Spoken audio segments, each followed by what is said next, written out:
And welcome, everybody. My name is Senator Chip Curry, and I will be presiding over this work session of the Joint Standing Committee on Innovation, Development, Economic Advancement, and Business.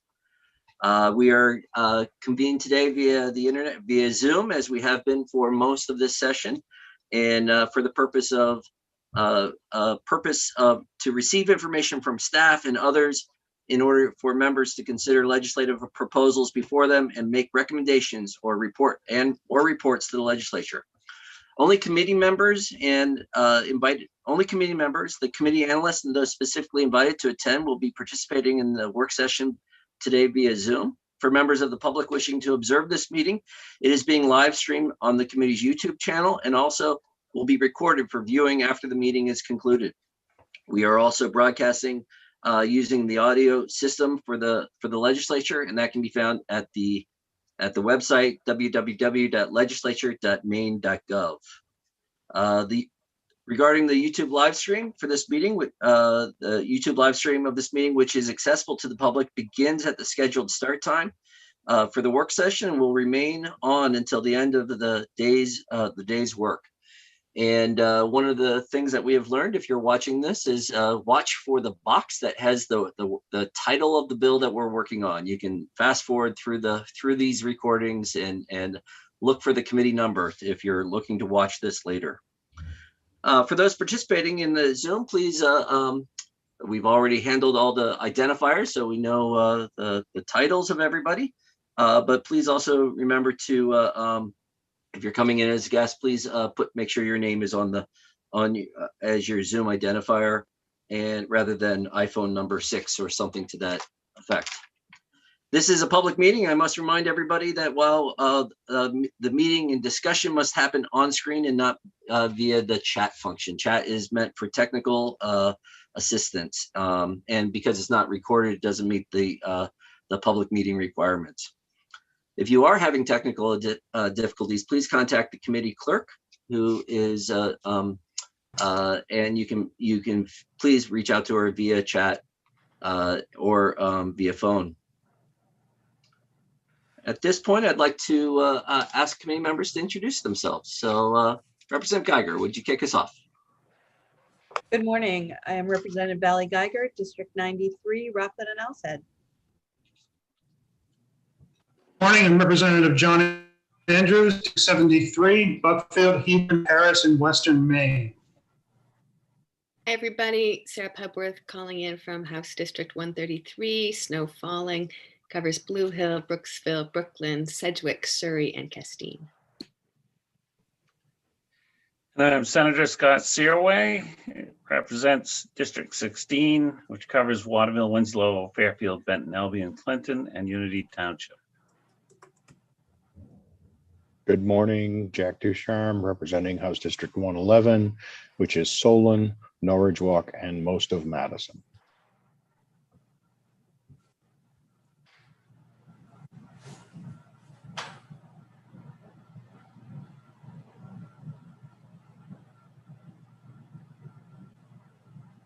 And who are we missing? I believe Representative Austin's not here, so that would be Representative Hassenfuss next. Representative Tavis Hassenfuss, House District 81, Winthrop, Reedfield, and part of Monmouth. Representative Kyle Bailey, House District 27, part of Gorham, and a small part of North Scarborough. Good morning, everyone. It's about an inch of snow on the ground in Caribou right now, expecting a little bit more. I'm Sue Bernard. I represent District 149, which is Caribou, Westmanland, and New Sweden. Good morning. I'm Representative Tiffany Roberts, your House Chair, representing House District 6, which is the majority of North and South Berwick, where we have 0 snow right now. And good morning. I'm Senator Chip Curry, and I represent Senate District 11, which includes the 26 rural, coastal, and island communities of Waldo County. And we have flurries. So welcome, everybody. With that, let me see if there are any other announcements we need to make. For those who are following along on our committee website, I'd like to bring to your attention the committee materials. If you select committee materials, you will be able to then look up materials by LD, and you can follow by the LD number and see the materials that we're looking on if we're not also screen sharing. So that would be the best way to follow along and see testimony and committee analysis. And I see that Representative Austin is here. Representative Austin, would you like to introduce yourself? Thank you, Mr. Chair. I certainly would. Good morning, Maine. I'm Representative Sue Austin. I'm representing portions of Gray, my hometown, and portions of Raymond and Casco and the lovely island of Fry Island out in Big Sebago Lake.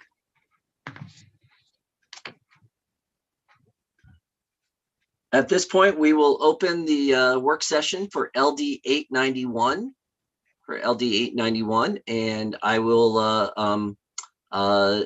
like to introduce to everybody our committee clerk is Jody Breton.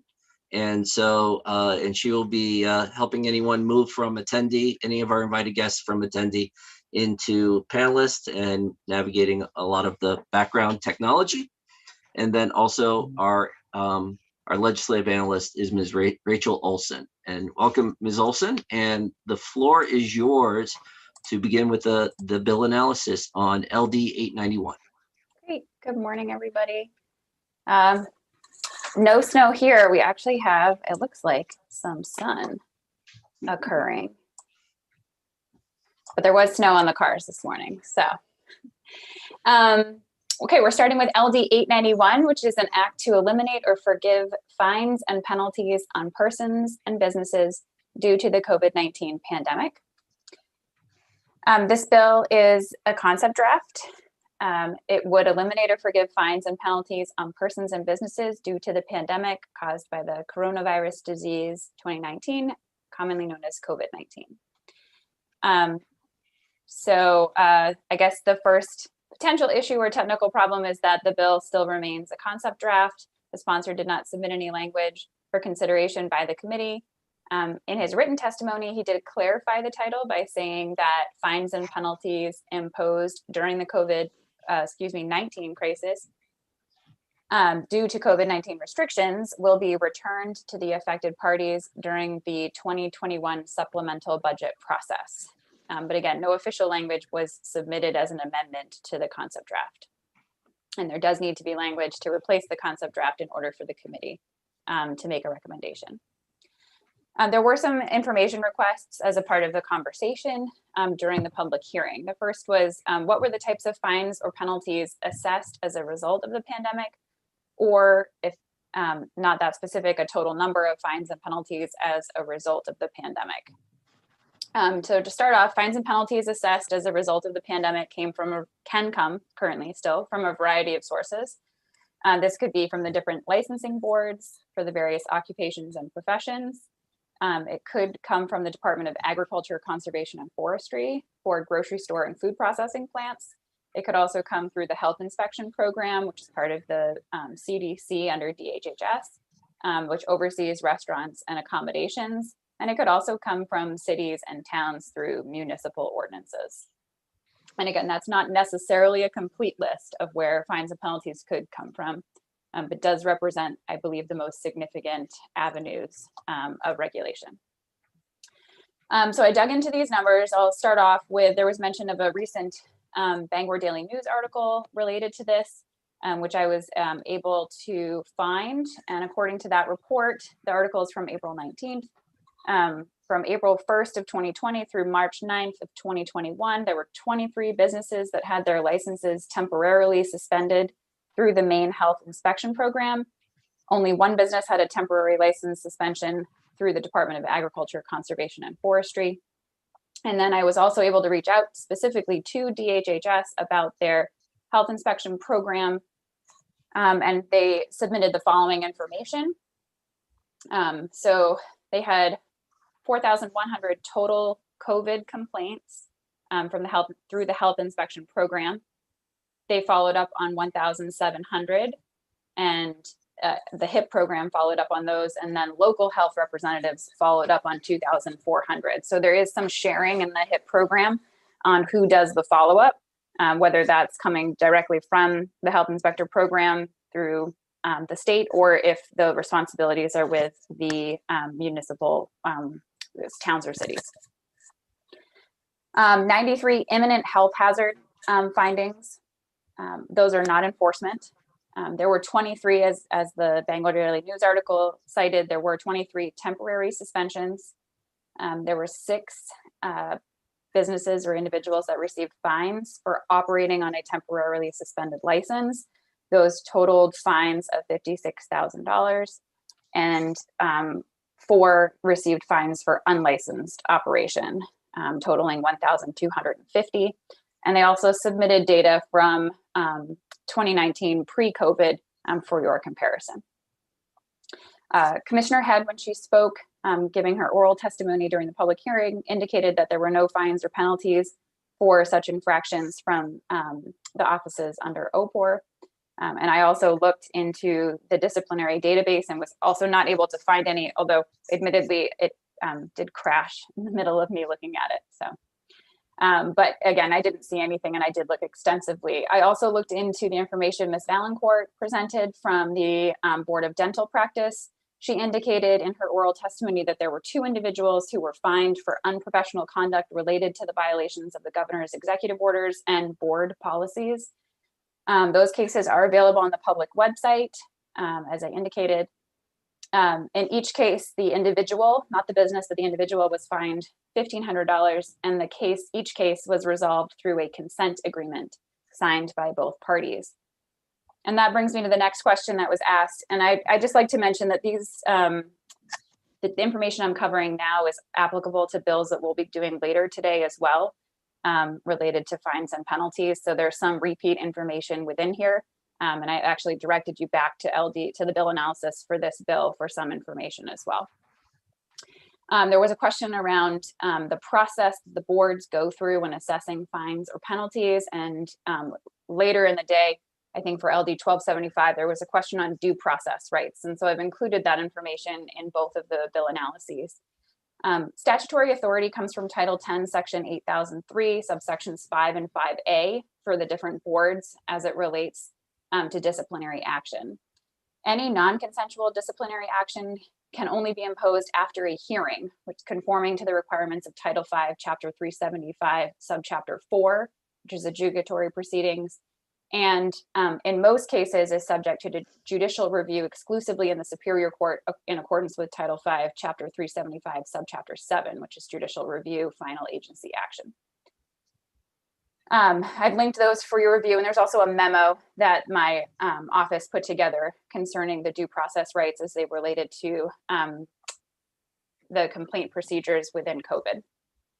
And then additionally, OPOR puts out an overview of the complaint process that's a little more user-friendly as well for the layperson to understand. So you can see the complete document linked below, but I've also pulled out this excerpt specifically about hearings. They're held before the board.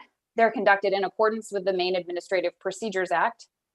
The Assistant Attorney General assigned to the board presents the case against the licensee. Witnesses are called to testify. Documentary evidence is presented. The licensee also has the right to testify, to call other witnesses to testify on their behalf, and to present evidence. Many times the complainant will be called as a witness as well. The licensee has the right to be represented by a lawyer and to compel the attendance of witnesses and the production of documents. And each side is able to cross-examine witnesses called by the other side, and all testimony is taken under oath. At the close of the hearing, the board deliberates and votes on whether or not a violation of the board's statutes or rules occurred. If the board determines that one or more violations occurred, they decide on what action to take. The decision is reduced to writing. It's signed by the board chair. It's called a decision and order and constitutes final action of the board. So that is the process, and that's true across not just OPOR, but that hearing process and due process rights go across the board, whether that's a health inspection violation or et cetera. And the fiscal impact for any of the bills today has not yet been determined. And with that, I'm happy to answer questions related to this information. And I'm going to stop sharing unless someone would Thank like you to very leave it much. up. No, if you could please stop sharing. Yes. And so the chair recognizes Representative Austin. Thank you, Mr. Chair. Ms. Olson, Yes. when the fines were decided upon, where does that amount of money go to? Does that go to within the licensing board, within the, under, say, even perhaps Commissioner Head, or is that a general, into the general fund? Yes. When a fine is assessed, so specifically related to OPOR, to answer that question, to those under Commissioner Head, that money goes to the treasurer, to the state, and it's set aside into a dedicated fund, but the monies go directly to the state, and they do not go to the boards. The boards receive their money through dedicated revenue from the state, so they do not receive the licensing fees or the fines directly. Thank you. You're welcome. Chair Your box recognizes, moved. Chair recognizes House Chair Roberts. Thank you, Mr. Chair. Ms. Olson, just to clarify what your statement at the beginning of the bill analysis, am I correct in understanding that because there is no final language, there would be nothing to take action towards today before we get into a long discussion? Yes, at this time, there was no official language submitted, so there was no amendment to the concept draft. So without language, there's nothing for the committee to make a recommendation on. Okay, thank you. So if there are any other questions for Ms. Olson? I see that the bill sponsor is in the attendee list. I'll ask the bill sponsor to, we can move the bill sponsor into the panelist.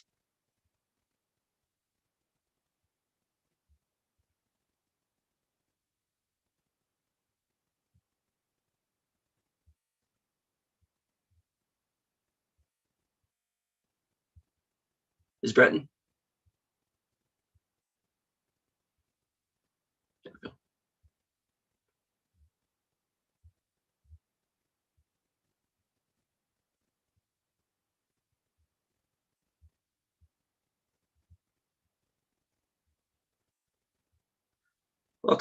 Welcome, Representative Sherman. I'm sorry, did I say that backwards? Hutchins. That's all right. My apologies. None required. Do you have an amendment before us? What I sent in for extra language, I assumed would perhaps be enough. I wanted it to be as simple as possible, so that the only fines that would be subject to my legislation here are fines that, but for COVID, they would not exist. And my thinking on that is that 2020 was punishment enough for any person or business in the state. And I firmly believe that any fines that were given to or placed against anyone for their business should be returned. And I think the process of running a business during 2020 was a little bit turned on its head. I realized that especially very early on, there wasn't much choice but what to close a great many businesses. But if hospitals and health facilities continued to run, as soon as proper clothing, masks, any of that kind of thing was available, then the simple process should have been is what can we do to help you open? And as it is, we have not helped these people for over a year now. And I think the extra added punishment of fines is something more than should be expected. Thank you very much, Representative Hutchins. Are there any questions for Representative Hutchins? Chair recognizes Senator Searway. Thank you, Mr. Chair. Is there any language at all that you have for reimbursement from federal funds or anything like that to pay for these fines and consequences? Thank you. I think I did mention that that these should come from the supplemental that we're now working on. And by that, I meant for some of the federal funds that would be, could be used for that purpose. Thank you. Are there any other questions? Seeing none, thank you very much for your testimony. And Mr. Thank you. Representative Hutchins. So, and Ms. Breton, if you can shift Representative Hutchins back to the attendee list.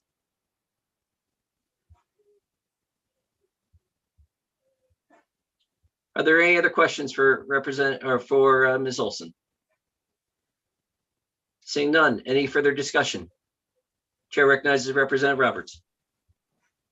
Thank you, Mr. Chair. Seeing that there is no statutory language for us to approve, I'd like to make a motion ought not to pass on LD 891. Is there a second? Chair, or there's second, Representative Hassenfuss. Discussion. Any discussion? Are we ready for a vote? Looks like we're ready for a vote. Ms. Breton, would you call the roll, please? Have an ought not to pass motion made by Representative Roberts, seconded by Representative Hassenfuss. So if you're in favor of ought not to pass, you'll be voting yes. If you're opposed, you'll be voting no. Representative Geiger. Yes. Representative Geiger, yes. Representative Andrews. Yes. Representative Andrews, yes. Representative Pebworth. Yes. Representative Pebworth, yes. Representative Collmore. I saw her trying to get on. Senator Lucchini is absent. Senator Seaway. Yes. Senator Seaway, yes. Representative Ducharme. No. Representative Ducharme, no. Representative Austin. No. Representative Austin, no. Representative Hassenfuss. Yes. Representative Hassenfuss, yes. Representative Bailey.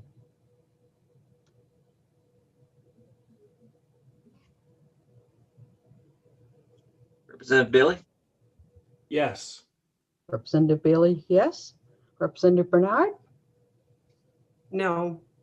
Representative Bernard, no. Representative Roberts. Yes. Representative Roberts, yes. Senator Curry. Yes. Senator Curry, yes.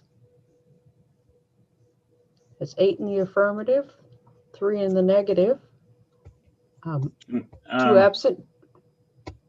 What would the minority report be? Is it? I'm double checking. I'm double checking the math right now. 1 second. Is it possible? I might change my vote just to put an amendment type thing in. The I'll chair will change my accept vote. it. Chair will accept the senator's wish to change his vote. So, So it'd You be a would- yes. I mean, a no, right? do you know? 1, 2, 3, 4, 5, 6, 7 then in the affirmative. 7 in the affirmative, 4 in the negative, 4 in the negative, 2 absent. 2 absent. But the analyst is going to need to know what the minority report is. So with 7 in the affirmative, 4 in the negative, the report, the majority report from the committee will be ought not to pass. And let's see, Ms. Olson, the floor is yours to get the minority report. Representative Ducharme, Austin, Bernard, and Senator Searway. I'm not sure in which order you would like to. Senator Searway, what would you like as a minority report? Well, I was thinking ought to pass as amended and put would be supportive to reimburse federal funds to take care of the forgiveness of fines and penalties of the businesses during COVID-19, Would that be all fines and penalties assessed by state agencies, by the occupations and regulations under Title 32? Yeah, I'm gonna need a little more than that, Yeah. I think. Yeah, well, I guess it would be under the businesses, which is be the agencies, and the I don't know if I want penalties paid if they did not follow the rules at the end. I'm just kind of wondering, can we take a minute and caucus? Yeah, that'd be a great idea. Why don't we do a caucus? I'd like you to have the time to develop your minority report. And That'd be welcome, Representative Collmore. Before we caucus, would you like to introduce yourself? Yes, apologies. I had an appointment that ran late this morning. My name is Amanda Collmore. I represent House District 106, Pittsfield, Clinton, and Detroit. Welcome very much. We'll take Senator Curry, if I may. Yes. For the committee's information, LD 1275, which we're working this afternoon, has a very similar purpose. The provisions within it are very similar. So as you're caucusing, if you'd like to consider the information in the bill analysis for LD 1275, as well as the language that was submitted in that bill, that may provide some assistance. And how did that have more language in it? Yes, it did. It actually was, it did have, it has language. It was not a concept draft. All right. So Do you want to caucus? Yeah, caucus and take a look at that. And then you think like 10 minutes would be enough, or 5? How long do you think you need? 10 minutes. So, yep. Okay, great. We'll see you back in 10 minutes. Call me if you need more time. Representative Roberts. Mr. Chair, I'd like to point of order. Any Yes. amendment should have been introduced during the work session. So to caucus to put together an amendment after a vote is not procedurally correct. Okay. I mean, if that's okay, we can do that. But they need to be able to get the report. This is what Representative Roberts, I believe it's in order because they need to be able to get to the report that they want. It's not for a majority report. It's they're working to put together their minority report. So I think that they have the option, the minority report has the option to report out ought to pass as amended. Right, and the amendments are usually introduced during the work session. I'm gonna say that this is in order, and I will give them time to develop that or decide if they want to put this effort onto 1275. So we'll take a caucus. Right now, there's no amendment in front of us. Thank you.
Right.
Welcome back, everybody. Senator Searway, do you have a minority report for Representative Ms. Olson?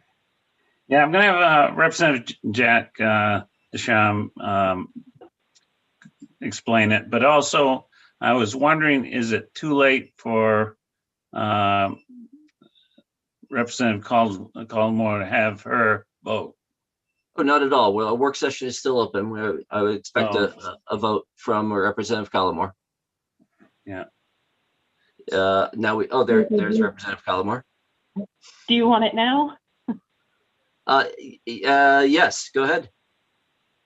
Okay. I don't know the full motion to be able to say what I would like to join the minority report, so I don't know which way I need to. So you would probably say ought to pass as amended, and we'll hear from Representative Ducharme what the full amendment is. Okay. Okay. So yes, it's ought to pass as amended. Thank you. Representative Ducharme.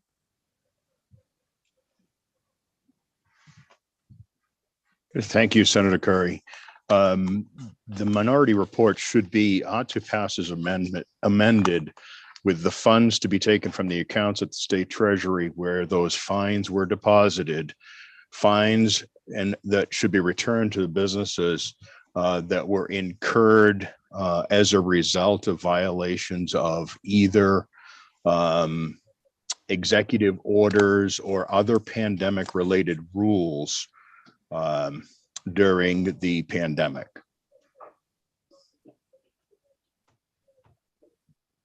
Ms. Olson, is that enough information to take it to language or prepare it for language review? Just a moment.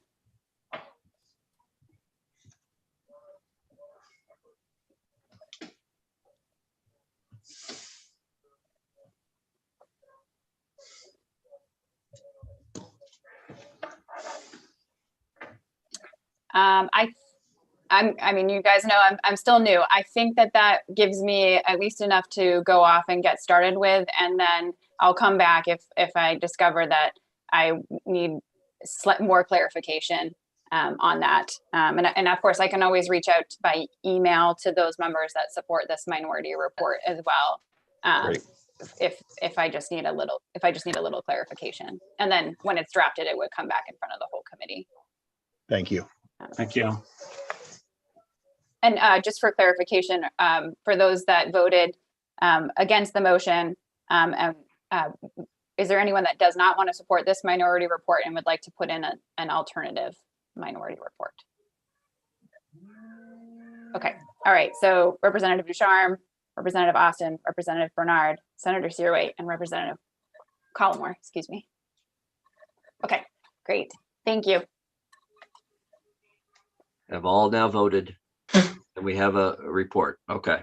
So based on that, we can close work session for LD, is that 891? Is that what we have here? LD 891. And we will now open LD 942, and act to waive professional and occupational license fees for calendar year 2020.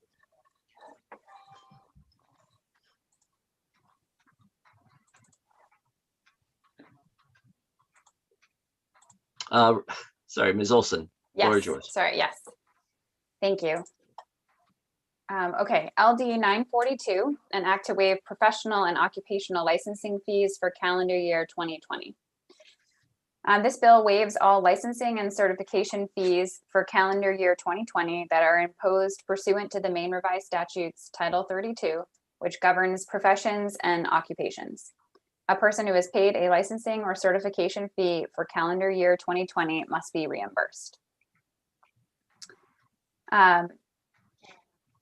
In terms of potential issues or technical problems, it was noted in the testimony and within statute, the various agencies, boards, and commissions within Title 32 receive their funding through dedicated revenue that's generated by the fees associated with licensure and relicensure. They do not receive funding through the general fund. So the boards are totally supported by their funds that they receive through licensing or relicensing. The increased costs associated with determining who is owed a refund, the many financial aspects of issuing a refund, and the physical issuance of said refund, most likely in the form of a paper check, could be a significant financial undertaking to the various boards and commissions regulated under Title 32. The committee and a couple of the public hearings we had requested more information on whether or not federal funds as a part of the American Rescue Plan Act could be used for the purposes outlined in this bill. And this question is also perhaps applicable to the bill that we just considered, as well as LD 1275. I did reach out to the fiscal office, and this is the information that they had available for me at that time, and it also comes from the Treasury Department's website. So at this time, there's no specific guidance from the Treasury Department, so it's not possible to know whether this would be an allowable cost. So broadly, the American Rescue Plan Act states that funds can be used for the following purposes. But again, specific guidance has not yet been promulgated. And I believe that AFA has also recently been considering some legislation that deals with the distribution of American Rescue Plan Act funds as well. It says on the Treasury Department, it says the American Rescue Plan will provide needed relief to state, local, and tribal governments to enable them to continue to support the public health response and lay the foundation for a strong and equitable economic recovery. In addition to helping these governments address the revenue losses they have experienced as a result of the crisis, it will help them cover the costs incurred. They actually have their own typo, which I can't judge because I have a few, but as a result of responding to the public health emergency, and provide support for recovery, including through assistance to households, small businesses, and nonprofits, and aid to impacted industries. It also provides resources for state, local, and tribal governments to provide premium pay to essential workers and make necessary investments in water, sewer, and broadband infrastructure. So again, that's a broad outline, and there's no official direct guidance on the use of those funds. Some of those funds will go directly to cities and municipalities and perhaps counties. And then others will go directly to the state. And like I said, I believe AFA has been considering some bills that are related to those funds that will go directly to the state. I've included a couple of things for reference.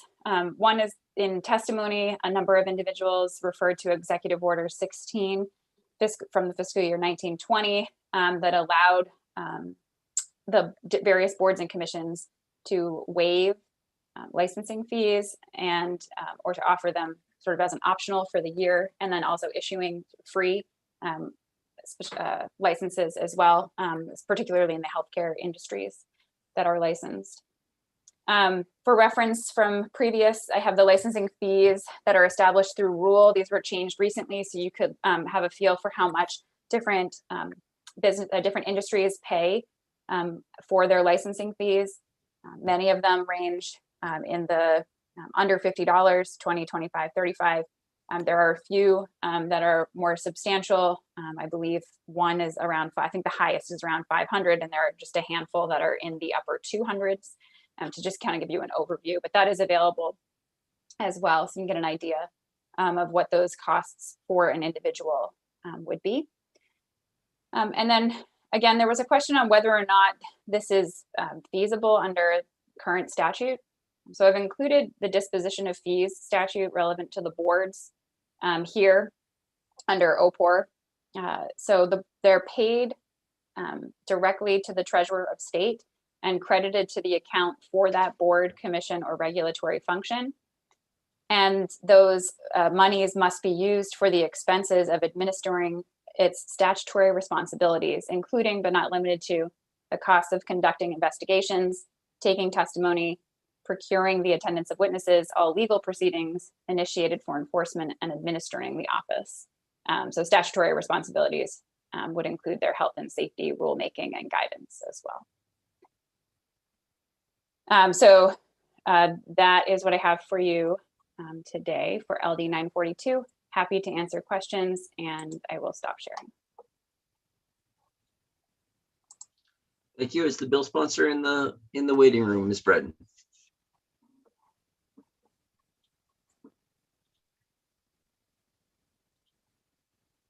I do not see Representative Falkenham. Okay.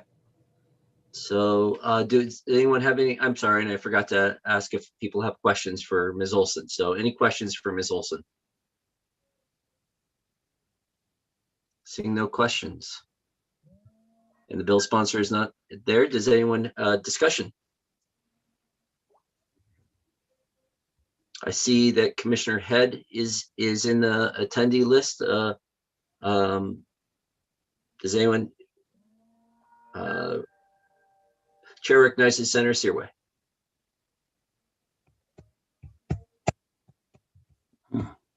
Senator Searway? Yeah, I'm getting there. Yeah. Okay. Thank you. Could we bring Commissioner Head up? I have concerns about waiving, licenses. Sure, just certainly. happy about Ms. that. Breton, can you promote Commissioner Head as a panelist?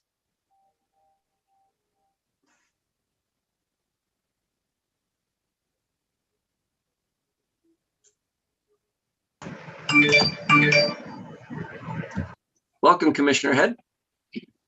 Thank you. Can you hear Glad me? to have you. Glad to have you Yes. joining us. Good morning, Commissioner Head. Thank you, Mr. Chair. Just on this, not waiving professional licenses and occupational license fees, isn't that basically what you, your commission evolves around? And if we took that away, that would affect you quite a bit, wouldn't it? Yes, it would, Senator. But I want to make one clarification. In many instances, we extended a license expiration date. That doesn't necessarily mean that we didn't take a license fee at some point during the licensing cycle. What we did waive for the year 2020 were late fees. If someone didn't renew on time, we waived those late fees. I don't know if that answers your question, but OPOR continued to regulate as we are comply with state law, but we did try our best to alleviate some of the burdens on our licensees, including, as Ms. Olson said, waiving the CE requirements that would have caused licensees to pay for required continuing ed courses during the pandemic. And how much would this be if we waived all these fees that he's talking about? It would be quite a bit of money, wouldn't it? It's a little hard to explain how large that would be, because we would put on top of that the fees for accountants to come in and figure out the exact cost. And that would be, because we have varied licensing cycles. Some are 2 years, 2-year fees or licenses. Some are 3, some are 1. So the 1 year would be the easiest, but we would have to count. We would have to account for the various licensing cycles and when they started during a year. So could it be done to get you a figure? Yes, but if the bill passed, we would then be required to review each board's finances. And if we did not have sufficient funds in each sub-account for each board, there would be a question of whether we would need to raise fees to allow the boards to pay their regulatory costs. So there is a sort of a rolling cycle that you would have to go through to get there. Thank you. Chair recognizes Representative Ducharme. Thank you, Chair Curry. I'm not sure if I have accurate information, but I believe LD 378 waived liquor licensing fees for those bars and so forth that weren't allowed to open during the pandemic. And I kind of look at this as very similar to that. With that said, understanding the impact to particular licensing departments' budgets, I think that the intent is to perhaps to utilize funds from ARPA as opposed to tapping into the funds which, by virtue of the budget that was passed in March, has already funded the particular departments for licensing and so forth and so on. So with that said, I think that it would be inconsistent for us to not waive licensing fees on one thing and then agree to waive licensing fees on another thing. I think you have to be consistent. And I think since the liquor licensing fees have already had some waivers done on them, I think we ought to look at this seriously, and perhaps we amend it to say that it's going to be the funds are going to be reimbursed out of ARPA funds as opposed to department funds. If that was the case, Commissioner Head, would that alleviate some of the stress on your budget? I'm not sure I can answer that question. I mean, if it were to come to fruition that our licensing boards would receive federal money, I would certainly look at that and consider it. I don't believe that that would be the purpose of the ARP funds. I think that goes to the state and then is dispersed to businesses, but we don't license businesses. We do license individuals who continued to practice during the pandemic. That was our goal, was to keep these individuals in healthcare practices and in trade areas to keep working. So we are not like the gambling control folks or the Bablo division of DAFs. We don't license businesses as such. So I'm not sure it's not an apples to apples comparison, I do not believe. Chair recognizes Representative Austin.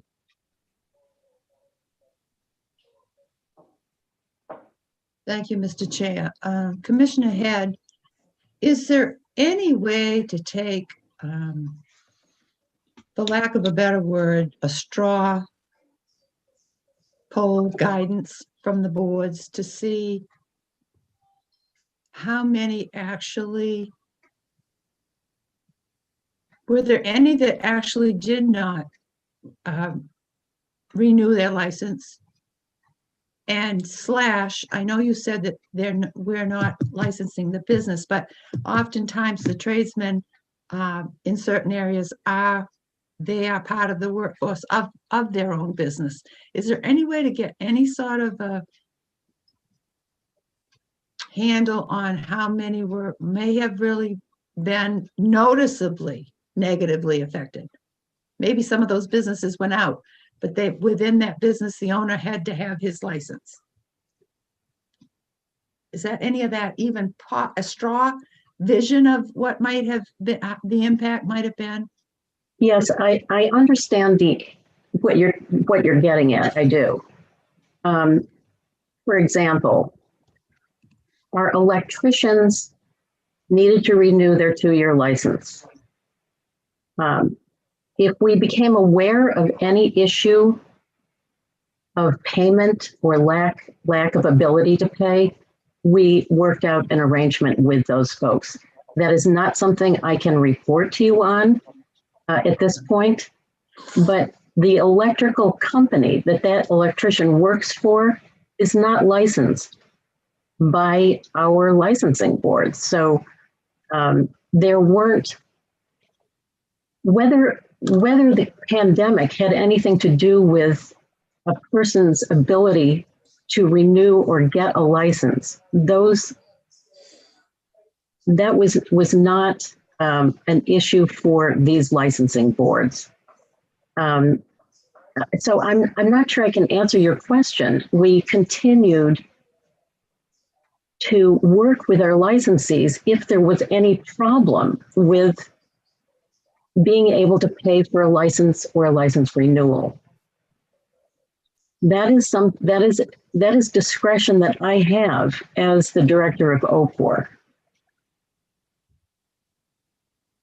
So I'm not sure what you mean by a straw poll of businesses. I wish I could be more articulate. I guess I was just looking for some evidence to back up the very fact that the impact of the COVID situation, regardless of whether it did impact a business. If it did impact a business, then perhaps that, just call it the owner or the employees. If the business was impacted, then they had taken on licensure that they were then not perhaps available.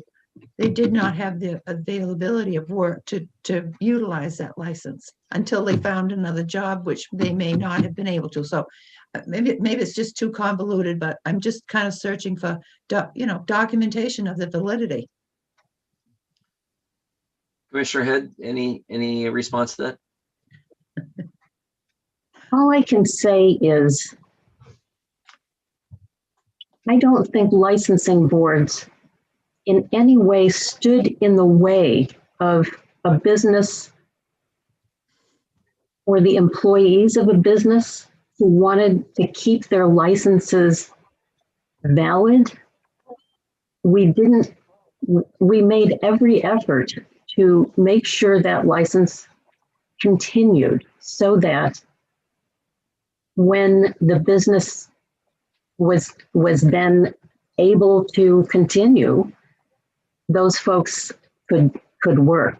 But my authority only goes so far. So that's the answer to, I think, a lot of these questions is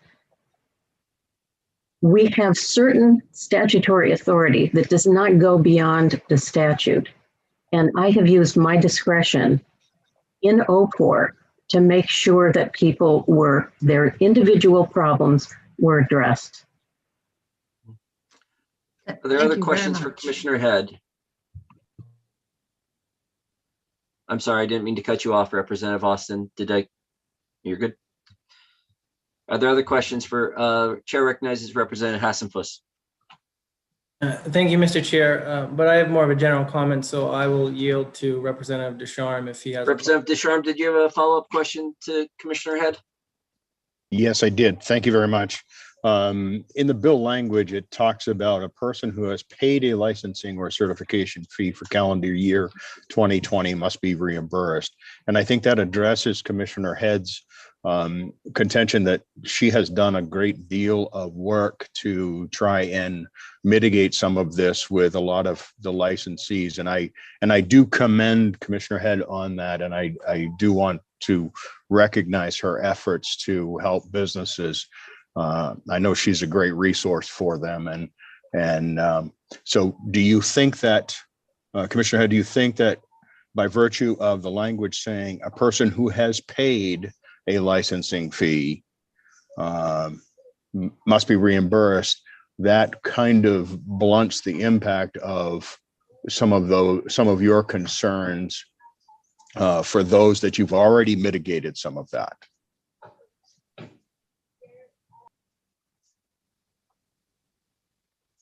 Commissioner Head? I'm thinking. I'm trying to formulate a response that that is responsive. The folks who it doesn't matter. Everyone who needed a license during this period was afforded a license, whether they could pay the cost or not. And every individual's situation is different. So I think my answer to you, Representative Descharnes, is, we could reimburse everybody that has a license in OPOR for 1 year. And then we would have to raise fees. So, I mean, it's one or the other. We lowered fees last session substantially because it was the right thing to do.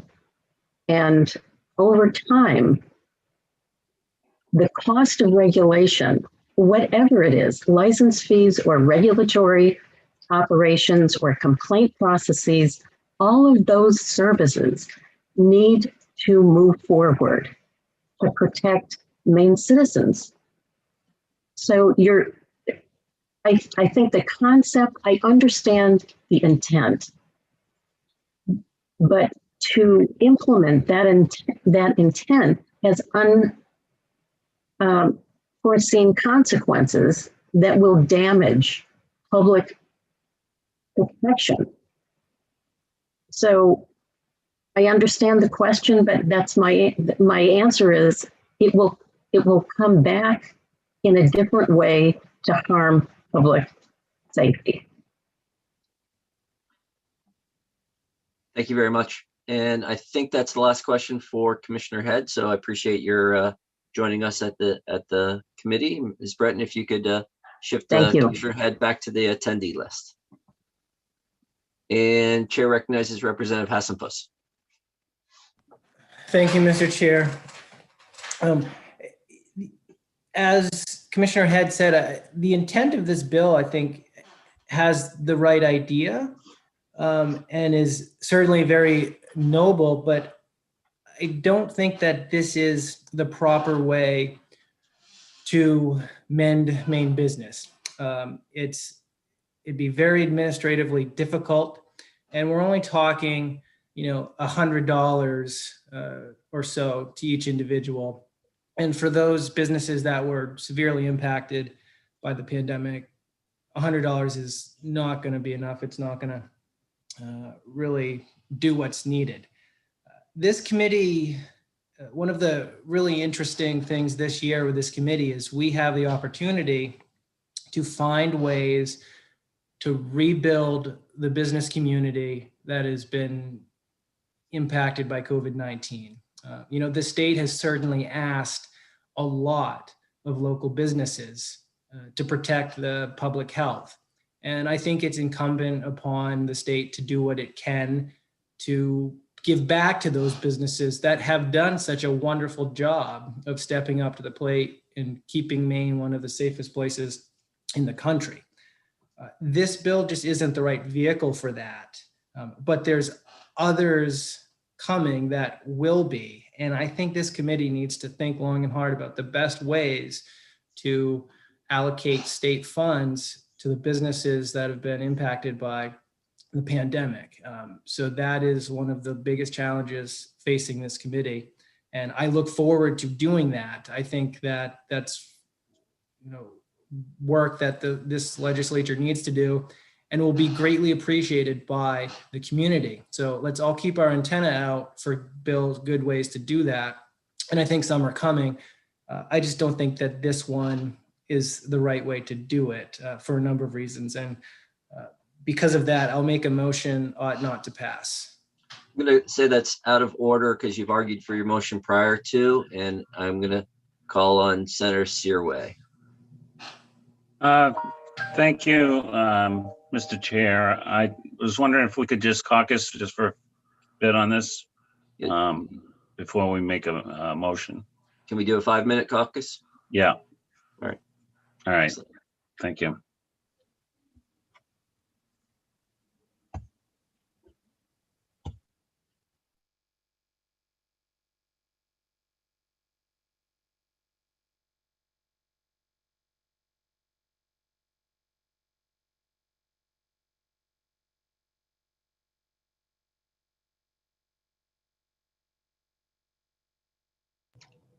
Representative Austin, I think you're screen sharing.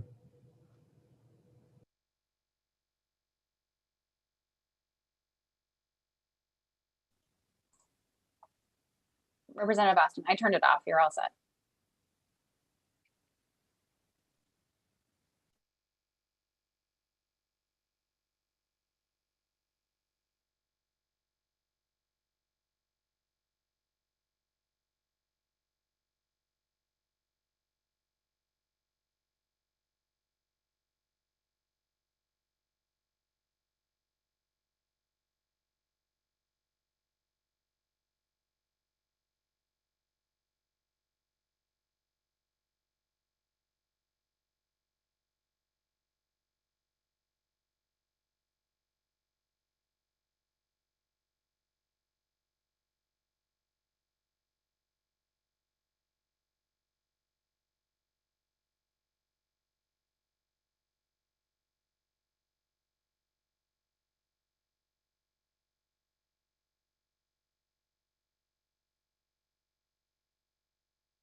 We all ready? Let's return. Chair recognizes Chair recognizes Representative Ducharme. Thank you, Senator Curry. I would like to make a motion ought to pass with an amendment to utilize funds as allowed from the ARPA funds going forward for this. Okay. Is there a second? Second. Second. All those in favor? I'll second that. Sorry, it's not an all those in favor moment. Discussion. I got the second from Representative Andrews. So this chair recognizes Representative Collmore. Thank you, Mr. Chair. So I'd like to make it clear that I'll be supporting the motion on the table. And the reason that I'm doing that is because I feel like I want to show support for our business, especially the smallest businesses we have. And in my town, we have a plumber. He owns his own plumbing company. He's the only employee of his plumbing company. Actually, we're really sad because he's getting close to the retirement age and we don't know what's going to happen. And in order for him to operate, he of course needs to have his plumbing license. And he, during the pandemic, was unfortunately, for multiple reasons, not able to operate, whether it was because he became exposed to something or because he wasn't allowed in people's homes toward the beginning. And so I would support the motion based on those facts, but only if the funds come from ARPA funds, because the last thing I want to see happen is these license fees increase.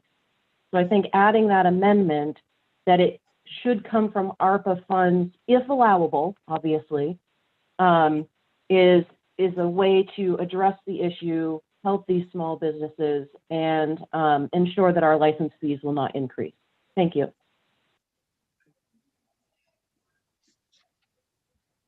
Other discussion? Are we ready for a vote? Seeing no other discussion, no other questions, I'll ask Ms. Breton to call the roll. Okay, so we have an ought to pass as amended. Motion made by Representative Ducharme, seconded by Representative Andrews. Representative Geiger. No. Representative Geiger, no. Representative Andrews. Yes. Representative Andrews, yes. Representative Pebworth. No. Representative Pebworth, no. Representative Collmore. Yes. Representative Collmore, yes. Senator Lucchini is absent. Senator Seaway. Yes. Senator Seaway, yes. Representative Ducharme. Yes. Representative Ducharme, yes. Representative Austin. Yes. Representative Austin, yes. Representative Hassenfuss. No. Representative Hassenfuss, no. Representative Bailey. No. Representative Bailey, no. Representative Bernard. Yes. Representative Bernard, yes. Representative Roberts. No. Representative Roberts, no. Senator Curry. No. Senator Curry, no.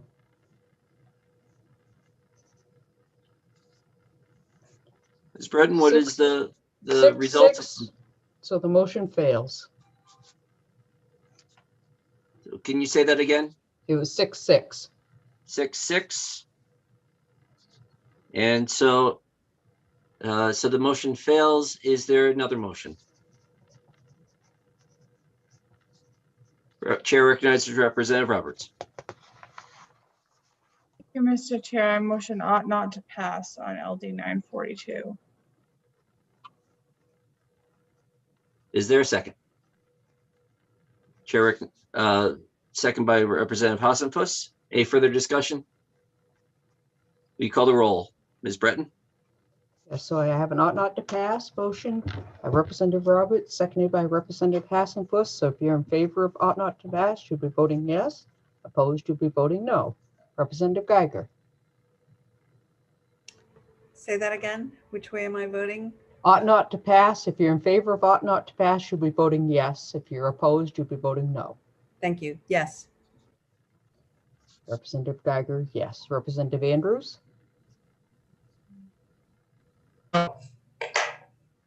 Representative Andrews, no. Representative Pepworth? Yes.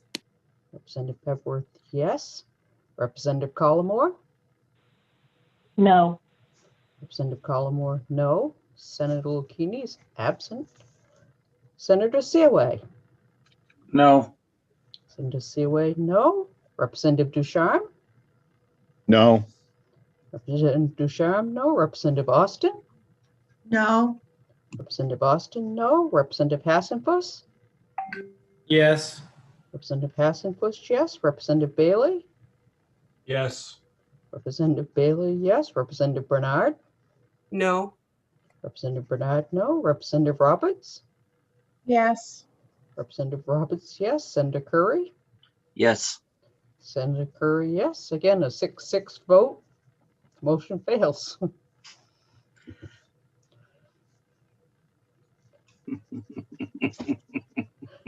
So at this point, I think we will close the work session, and we have one person who is absent, and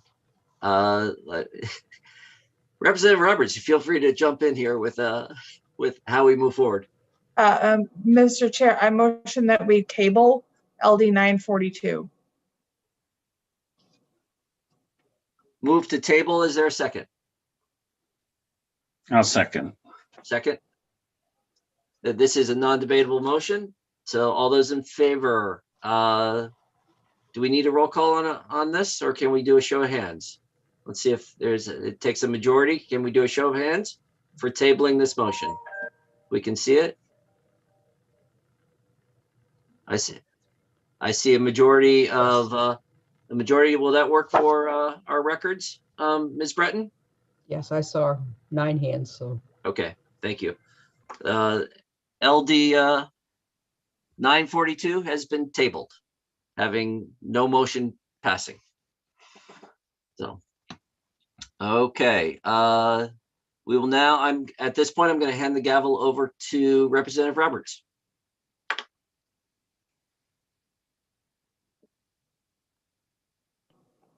Sorry, my mouse was on the wrong screen.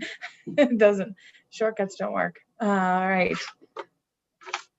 What do we have next here? I would now open the work session for LD 992 and hand it over to Ms. Olson. Okay.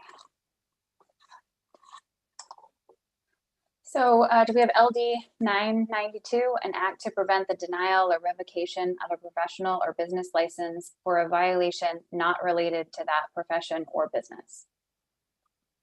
This bill prohibits the Commissioner of Professional and Financial Regulation or any bureau, board, or commission within or affiliated with the Department of Professional and Financial Regulation from denying or revoking a professional or occupational license if the denial or revocation is for a violation unrelated to the practice of the licensed profession or occupation.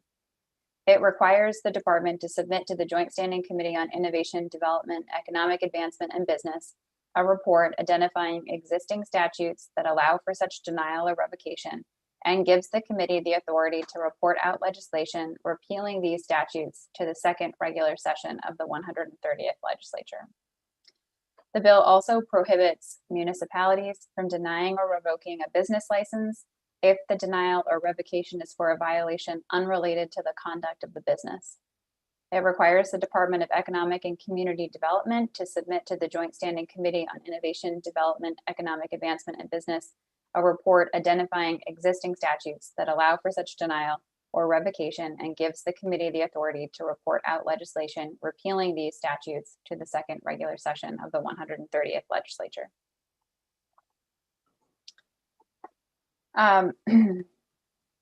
Possible technical issues or problems to consider. Individuals and businesses licensed within the state are licensed under the statutory authority of the licensing entity. Such provisions can include rulemaking, which can establish health and safety practices and standards, as well as list the reasons for suspension, revocation, or denial of a license and any subsequent requirements included including fees associated with violating these provisions. Additionally, there are rules governing the warning, censure, reprimands, suspensions, revocations, probation, etc. Within Title 10, Chapter 901, Section 8003. The notwithstanding language within the bill would mean the following sections of Maine law, which may not represent all instances, would no longer apply. So for example, Title 5, Chapter 341, Section 5301 allows for disqualification for an occupational license on the basis of a criminal record. Title 19, Chapter 65, Section 2201 allows for the revocation or refusal to issue or reissue a license based on failure to be in compliance with an order of support. That means child support. Title 25, Chapter 13, Section 1232 allows the prevention of renewal, reissuance, or other extension of a license of certificate for failure to file or pay taxes. Title 14, Chapter 502A, Section 3142 allows for the suspension of any license, certification, registration, permit, etc. for failure to pay fines owed to the state. It's considered being in contempt of court. Title 30A, Subpart 6 allows for municipalities to regulate and issue licenses and permits for certain activities, including innkeepers, victuallers, which I looked up, people who serve food or drink prepared for consumption on the premise by the public, and lodging houses. I believe all of these instances were mentioned within testimony as well. So referring to things that were mentioned within provided testimony. And I'll just mention that denial, suspension, and revocations are subject to the same hearing procedures that were outlined with LD 891. And Representative Newman submitted a list of proposed amendments to the committee through the electronic LD file. Not an amendment, but a list of proposed amendments within that document. With that, I'll stop sharing. Take questions. Are there questions for Ms. Olson? Representative Collmore. Thank you. Could we just quickly go over some of those amendments so that we have an idea of everything that's proposed before going on?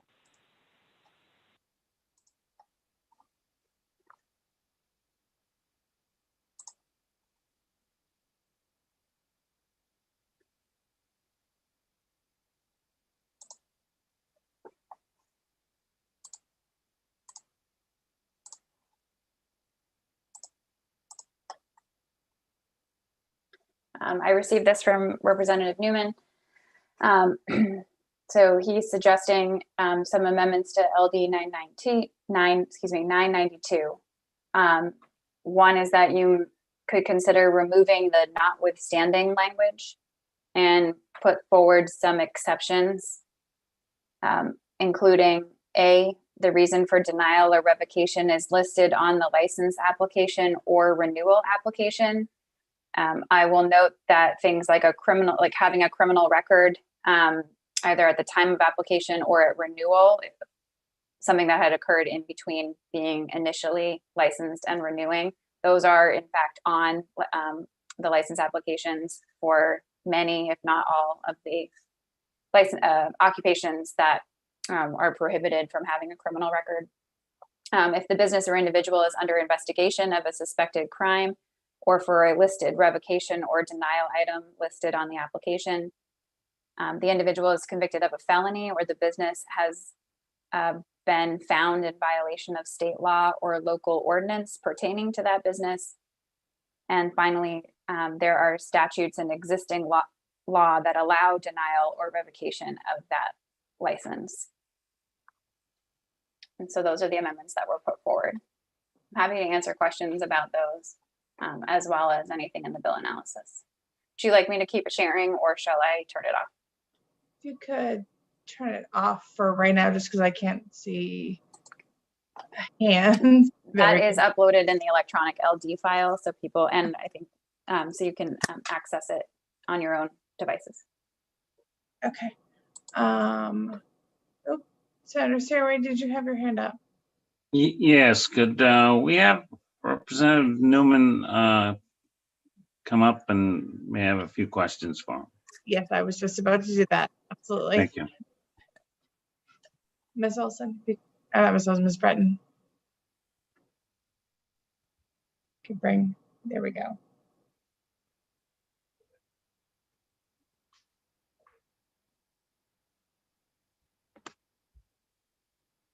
Representative Newman, how are you? Good morning. I'm fine. How are you? Good. Is there anything you would like to add before the committee has questions? No, just after presenting it the other day, this is all new to me, my first term. And I realized once I submitted it that it was fairly vague. So I kind of went through the testimony and stuff and came up with some ideas that might help alleviate some of the questions. Senator Searway. Yes, thank you, Madam Chair. So Representative Newman, you know, from what I've heard, it seems like it's overreaching, but I didn't know what your perspective was on this and how it was going to help. You know, it seemed like some of these things were pretty much already covered, some of them. So I don't know what's your perspective on that. What we really want to gain out of this? Well, yes, there are many reasons to have a license revoked, and obviously they did find many of them that are already in statute. What brought this whole issue forward is I had at least 50 people come to me with the memorandum letter that came from Commissioner Head stating that they were basically telling people that had any type of a professional license that if they violated any COVID restrictions and started receiving complaints about it, they could possibly discipline them for their license. But there's nothing anywhere that said they had that authority. So I had a lot of people complaining about that. And it overreached so far that one of the lines on it was wearing face covering at all times in public settings. And it said public settings is broadly defined as including indoor spaces open to the public and most outdoor spaces. Now, if I had a plumber telling me, you know, if I'm walking across the parking lot, I'm not wearing a mask. When I go into a building to do the work, I don't have a problem putting it on. But with that letter, if a legislator walked across that same parking lot, there's no punishment for that legislator. But yet you could have somebody have a violation of their license that has nothing to do with that license.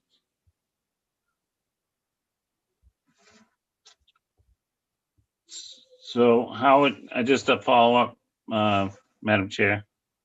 So how would we manage to get that resolved by your bill? Well, I mean, it should be, if they're going to start requiring adherence to executive orders, then that should be listed in the requirements for those licenses. You know, anything that you can be in violation of, you know, should be listed or already in statute that you could either lose or be reprimanded or fined for. Thank you. Are there any other questions for Representative Newman? Representative Ducharme. Thank you, Representative Roberts. Representative Newman, I think one of the concerns is that there's a breadth to your bill that doesn't necessarily focus in on some of the COVID-related edicts and executive orders that have come down. And as someone who has been in business for a whole lot of years, I know there's a lot of licenses that are out there that have certain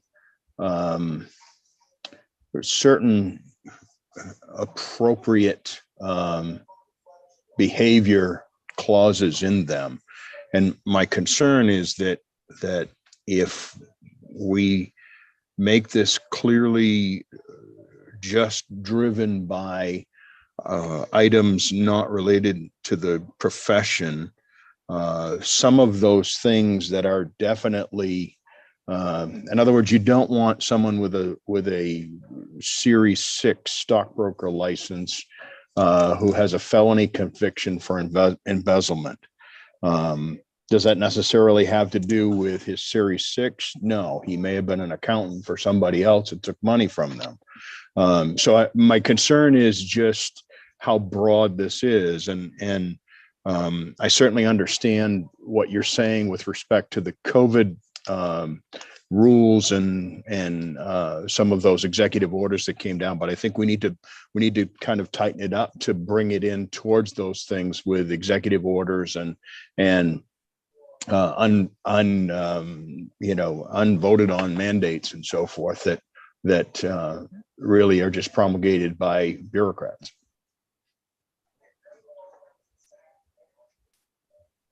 That's actually why I proposed the amendments to this particular ordinance, so that it would include people that are under investigation for criminal activity or people that are convicted of felonies, so that you could still remove a license or deny a license for somebody with some kind of a serious violation.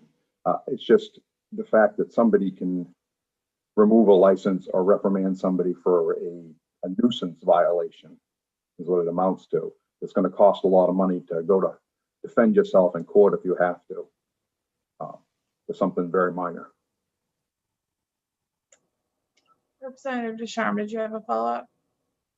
Or is your hand still up?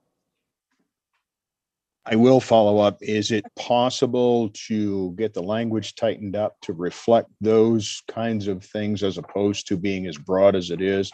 Because again, I'm concerned that there's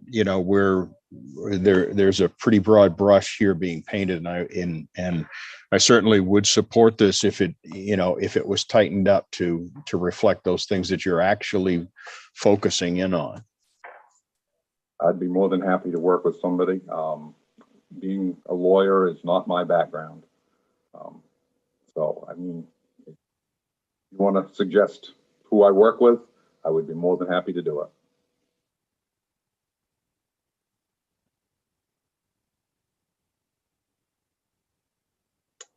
Are there any further questions for Representative Newman? Seeing none, thank you, Representative. Ms. Breton, if you could escort Mr. Newman back to the attendee room. Thank you. Thank you. Is there anyone that in the attendee room that the committee would like to hear from? Looks like we have the commissioner there.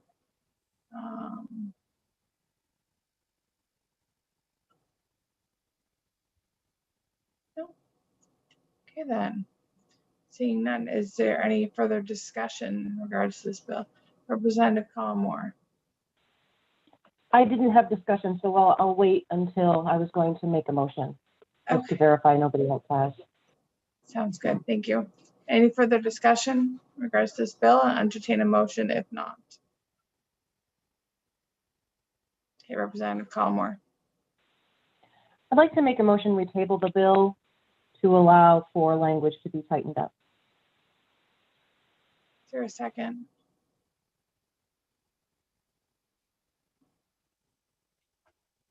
Okay, the motion and a second to table, it's non-debatable. Since we have people on and off, Ms. Breton, can you take the roll on this? We have a tabling motion made by Representative Collmore, seconded by, I believe that was Representative Ducharme. Am I correct? Yes. Okay, just wanted to make sure. Happened sort of quick. So Representative Geiger. Yes. Representative Geiger, yes. Representative Andrews? Yes. Representative Andrews, yes. Representative Pepworth? Yes. Representative Pepworth, yes. Representative Collmore? Yes. Representative Collmore, yes. Senator Lokini is absent. Senator Seaway. Yes.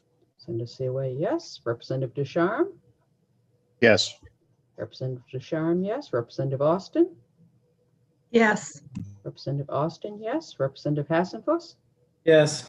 Representative Hassenfuss, yes. Representative Bailey? Yes. Representative Bailey, yes. Representative Bernard? Yes. Representative Bernard, yes. Representative Roberts? Yes. Representative Roberts, yes. Senator Curry? Yes. Senator Curry, yes. That's 12 in the affirmative, none in the negative. Okay. LD 992 has not been now been tabled.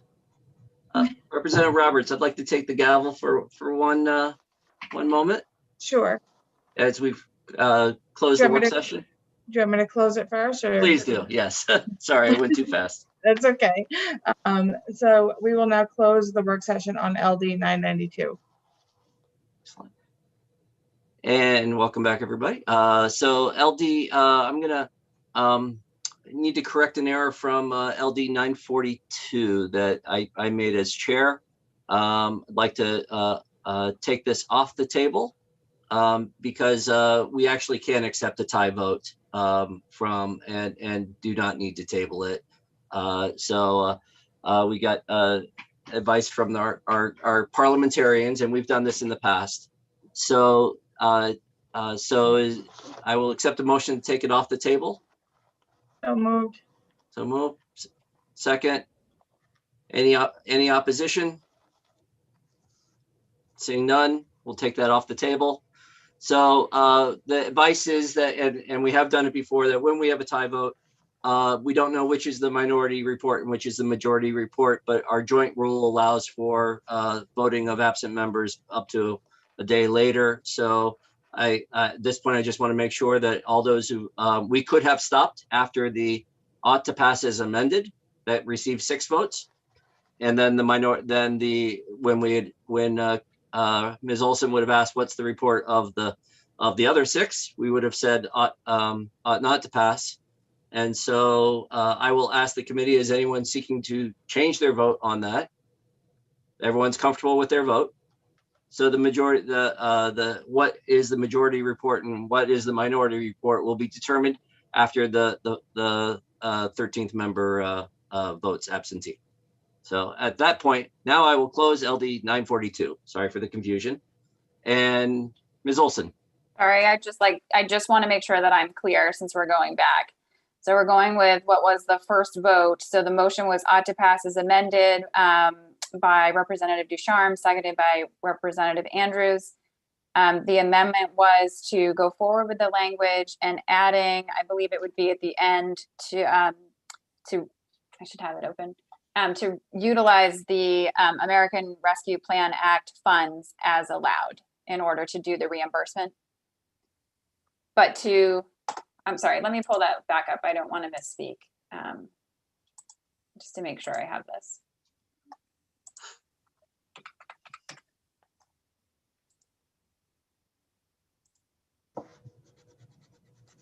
So it says that all licensing and certification fees imposed pursuant to Maine Revised Statutes Title 32 for calendar year 2020 are waived.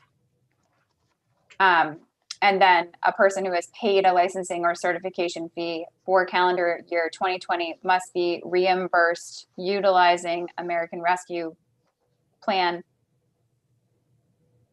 Act funds as allowed. Is that correct for the 6 of you who voted yes to the ought to pass as amended? Okay, and then for the, I see the nodding, thank you. I like the exaggerated nodding is helpful, despite how it looks, Representative Austin, it is very helpful. And then the 6 of you who voted no to the ought to pass as amended motion, in your preference would be ought not to pass, as you had all voted that second time around. Okay, thank you. I just, for the clarification. Great. And with that, I think we already closed it. And so I will hand the gavel back to, after having cleaned up that mess, I will, that I created, I will hand the gavel back to Representative Roberts. Thank you, Mr. Chair. That actually concludes our work for the morning, a little bit early. So the committee will be in recess until 1 p.m. So enjoy lunch or snow if you have it.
I'll give it another minute. Wait for Senator Searway.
Does anyone know if Senator Searway will be joining us?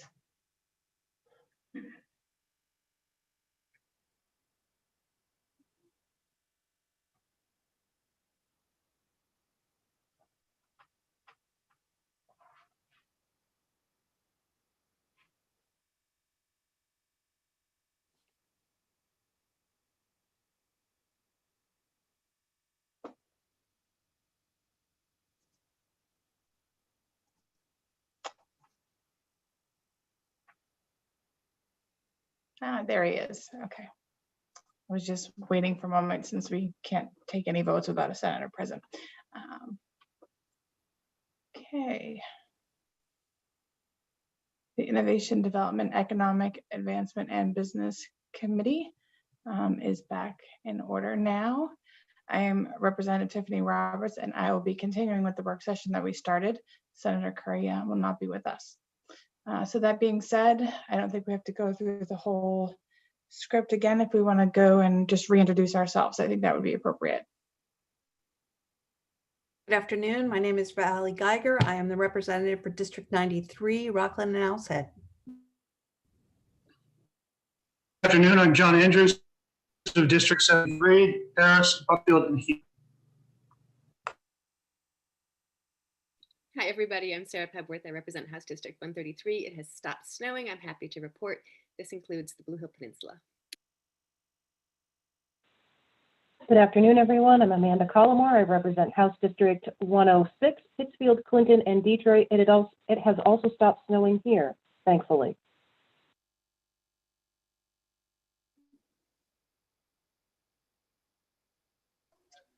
I'm Senator Scott Searway, and I represent District 16, which covers Waterville, Winslow, Fairfield, Benton, Albion, Clinton, and Unity Township. Good afternoon, Representative Jack Ducharme, representing House District 111, which is Madison, Norridgewock, and Solon. Good afternoon, Maine. I am Representative Sue Austin, serving my hometown of Gray, and I have portions of Raymond, Casco, and all of Rhode Island, and I am happy to flaunt in your face that it did not snow here.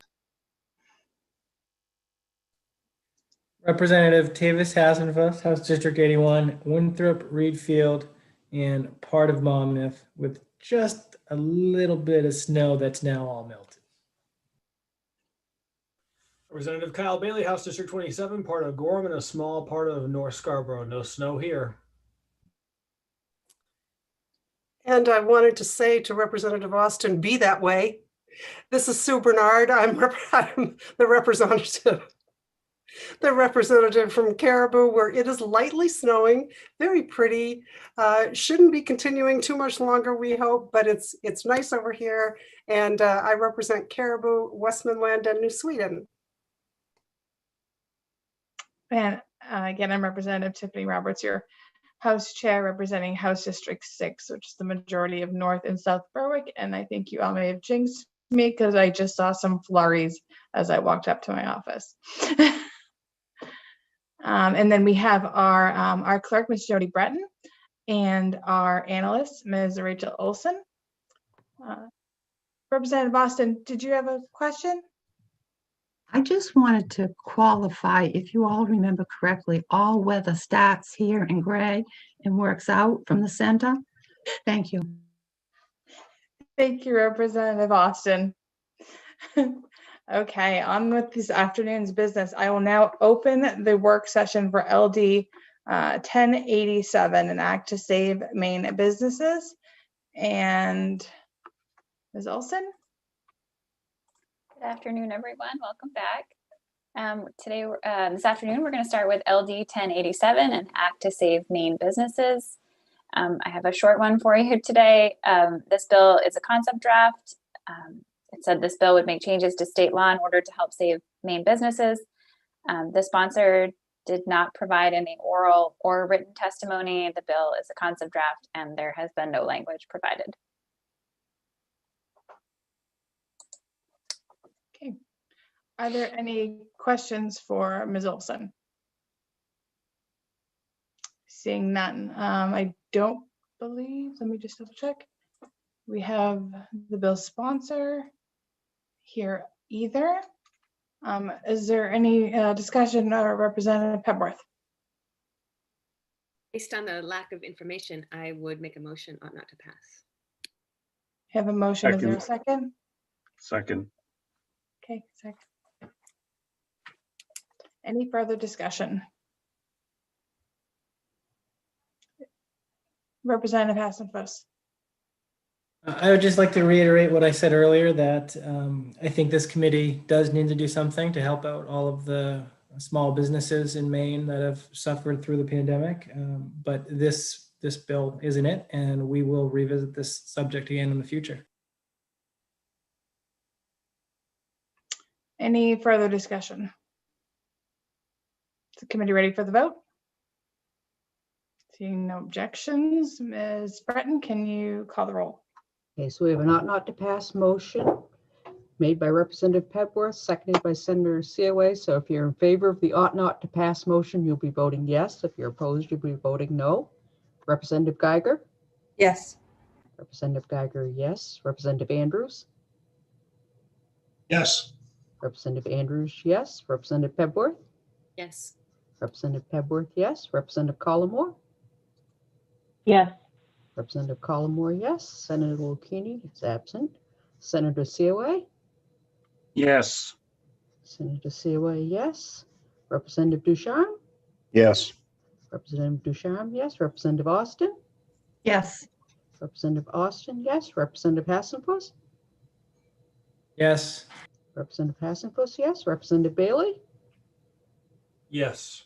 Representative Bailey, yes. Representative Bernard? Yes. Representative Bernard, yes. Representative Roberts? Yes. Representative Roberts, yes. Senator Curry is absent, so that was 11 in the affirmative, none in the negative. Okay, 11 in the affirmative, none in the negative. On ought not to pass, the work session on LD 1087 is now closed. I will now open the work session on LD 1217, an act to require the acceptance of cash for in-person retail transactions, and hand the floor over to Ms. Olson.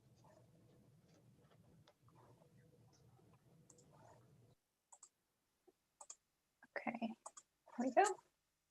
Oops. Okay, LD 1217, an act to require the acceptance of cash for in-person retail transactions.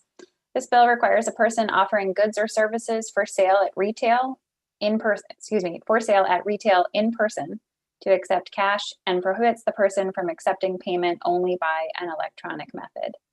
These provisions do not apply to transactions conducted remotely by telephone, mail, or the internet. A violation of these provisions constitutes a civil violation for which a fine of up to $500 for a first offense and a fine of up to $1,000 for a second or subsequent offense may be adjudged. I had a couple of information requests that I've pulled together. One information request, and that was what other states have laws similar to the one proposed. I believe the sponsor had mentioned a handful during testimony. Currently, there are 3 states that have laws that require the acceptance of cash: Massachusetts, which is the oldest and first, which was from 1978, Rhode Island and New Jersey, both of which are relatively recent.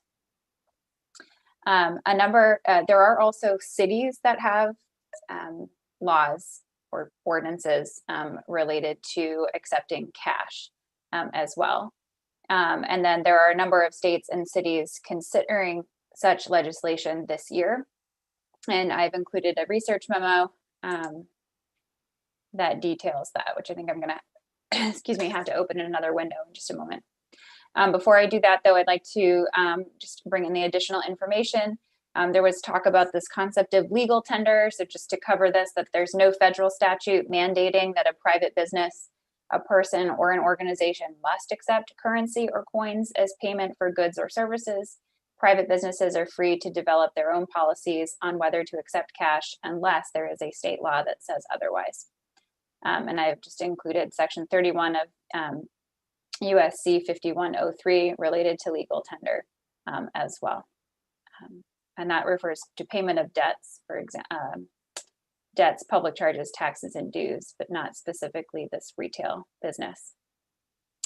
During the public hearing, the sponsor did indicate that the committee could also consider smaller steps, such as preventing additional fees for the use of cash,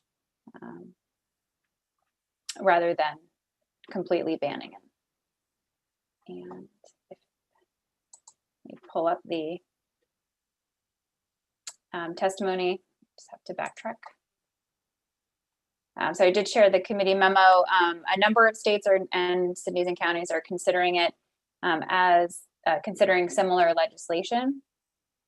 There are, of course, in many of those cases, different types of exceptions or rules that are related to that. And the memo is uploaded. Oops, sorry, wrong date. I'm sorry, let me stop sharing so I can pull this up more accurately instead of having you watch me navigate it through. Is that the one titled Research Memo Cashless Ban Legislation? It is. Okay, thank you. Yes. Sorry, I'm misremembering what date we had heard it on. 4/13. Thank you. Oh, I clicked. Right page, wrong link. Thank you.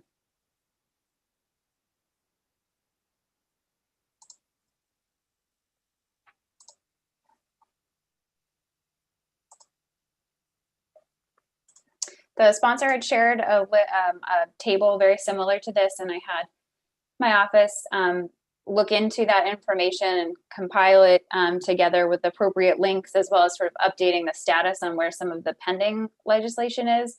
So it starts out here with Massachusetts, New Jersey, and Rhode Island's laws that have currently been enacted. You can see Massachusetts in 1978 being the first and oldest of the laws.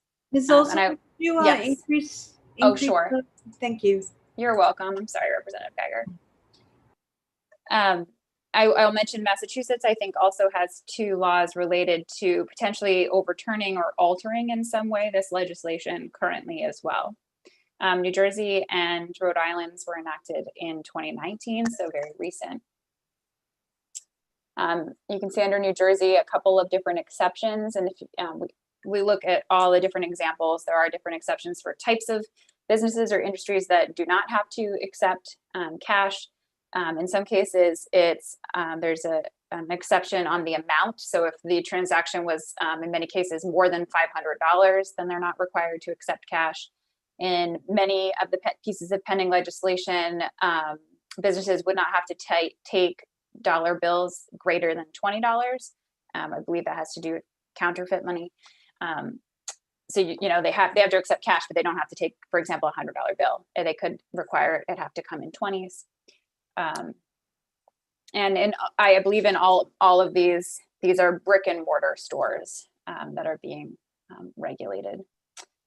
And some of them address the concern about businesses charging a fee for the acceptance of cash as well, or just clearly highlighting them. The District of Columbia New York City, Philadelphia, San Francisco, Berkeley, California, and West Hollywood are cities that have similar legislation on the books. And so as you can see, for example, in Berkeley, California, they do have fines, and then there are several exceptions. So for example, as I mentioned, if it exceeds $500, they're not required to do that. And then there are also exceptions for businesses that would require some type of security deposit or an advanced reservation being exempted. So being allowed to require that is put on some type of credit card or debit card.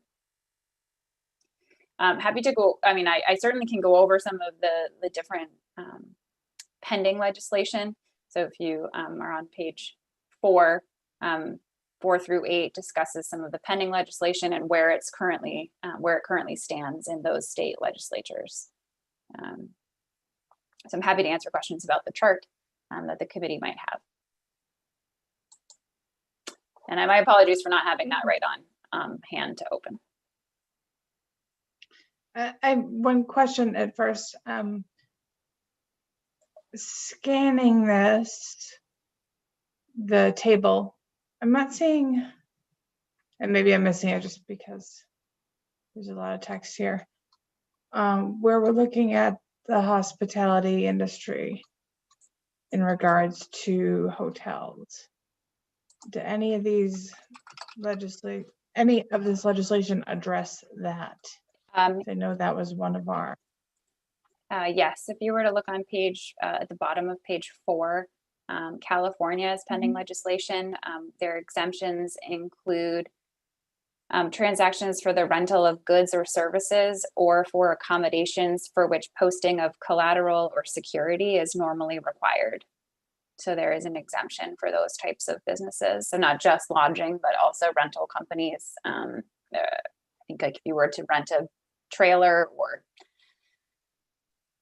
other home equipment from somewhere like Home Depot or Lowe's or something like that, that would be exempt. And possibly vehicles. I think car rentals is another area that is excluded as a part of that. Okay, thank you. Are there questions for Ms. Olson from the committee?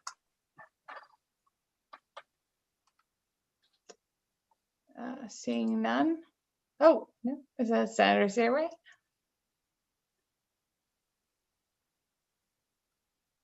Thank you, Madam Chair. Is it possible to put up the one for Alabama? I was reading that one. I thought I liked the way they had that set up. Would you like me to open the link to their House bill or just to the chart? Well, the chart, I guess, be fine. What page is that? That is page, sorry, I'm in the middle of setting up a screen share. I lost my visual. It should be on page 4, I believe, as well. And they are alphabetized, beginning with the pending legislation, so it's on the top. So Alabama, this is a House Bill 28, currently pending as of February 2nd, 21. It's read for the first time in reference to the House Committee on Commerce and Small Business. It's relating to retail sales, prohibits retail establishments from requiring customers to make purchase transactions with credit rather than with legal tender, and to require retail establishments to issue store credit or a gift card in the amount of change due to the customer when that customer makes a purchase using legal tender and the establishment is experiencing a cash or coin shortage. Retail establishments may choose to set a policy not to accept legal tender notes larger than $20. There's no enforcement specified within Alabama's bill or fines, excuse me.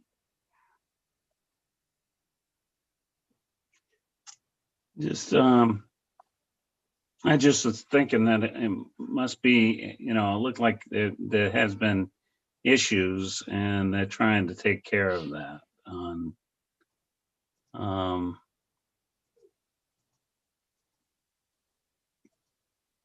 I don't know what other people think, but I just think that was just interesting to read.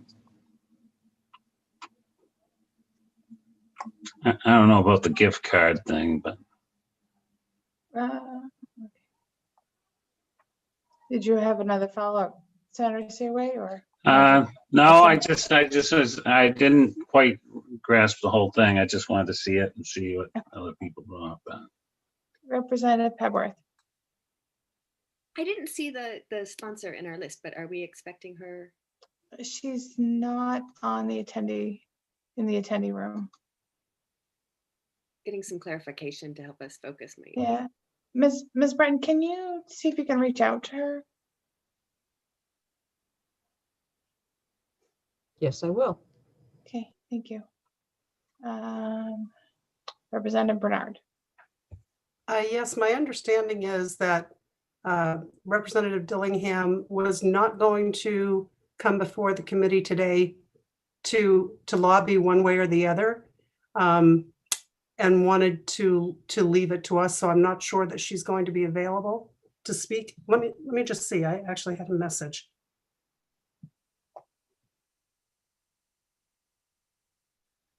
I'm not going to be able to make it to the work session on my bill. She does not expect to lobby us, and it's okay for us to do what we think we need to do. Thank you. Representative Hassenfuss? Yeah, I'm just gonna try and take a straw poll of everybody here and see where we're at on it. I think that there's a lot of different issues to consider here. I don't think that this bill is really has spoken to any of them and is really ready right now to be enacted. But I certainly think it's a topic that is worth inquiry later on. I don't know what everybody else's thoughts are. But. Representative Ducharme? Thank you, Representative Roberts. I know in some of our discussions that we had at the public hearing, there were discussions about carving out those places that needed some sort of security, like hotels and rental car companies and so forth. And I think that based on my discussion with Representative Dillingham about the bill, it's primarily aimed at those like the small stores and so forth, where you're picking up an item. It doesn't have anything to do with retail, with online establishments and so forth, but driven primarily by brick and mortar, small physical items, as opposed to requiring cash for use in hotels or rental car companies and that type of thing. So that's just from a clarification perspective. I think, if we exempted out those kinds of things, I think that would meet the need. But that's just my read on it. Representative Andrews? Thank you, Madam Chair. I am not one to tell businesses what to do through mandate, but more importantly, we had Hospitality Maine testify against, and we had the Retail Association of Maine testify against. I think this is their world and we should listen to them. Thank you. Representative Bailey? Oh, you're on mute.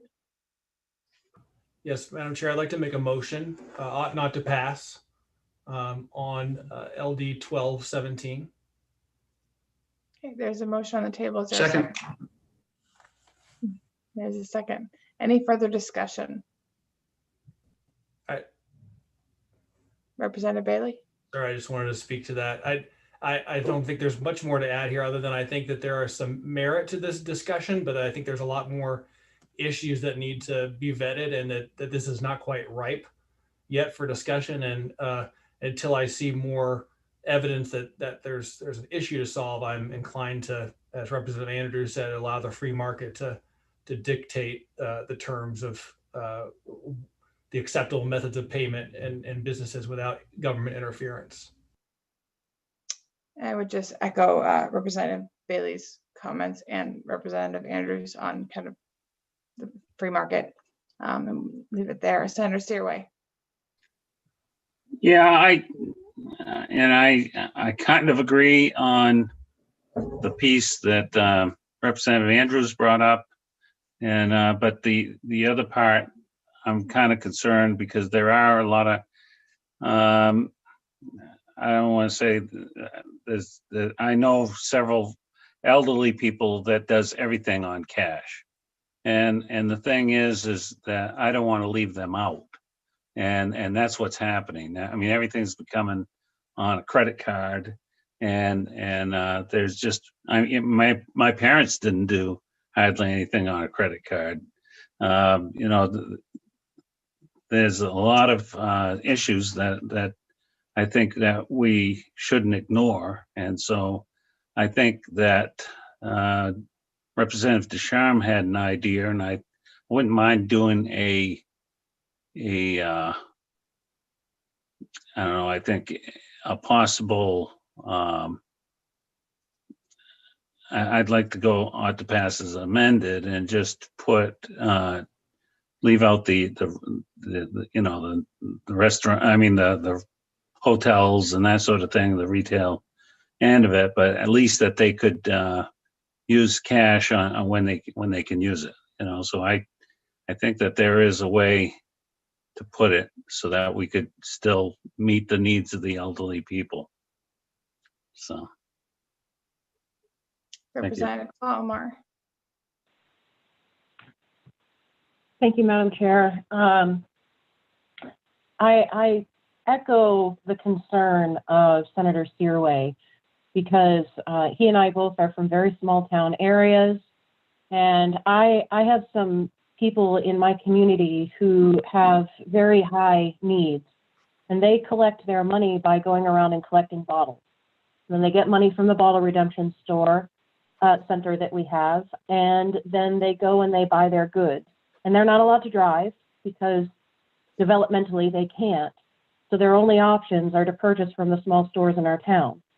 And if they do not accept cash, which is legal tender, then they're out of luck and can't get the things that they need. And that is where I think that this bill, and why other states and cities are considering these kind of things, is because when you have people who are so low income that they can't get a credit card, or they're unable to developmentally hold bank accounts because they would not be able to be responsible enough with that, and they have to have the physical legal tender, I worry about protecting them, in addition to protecting the rights of stores and businesses, and avoiding too much legislation on how they have to run, because I believe the free market is important as well.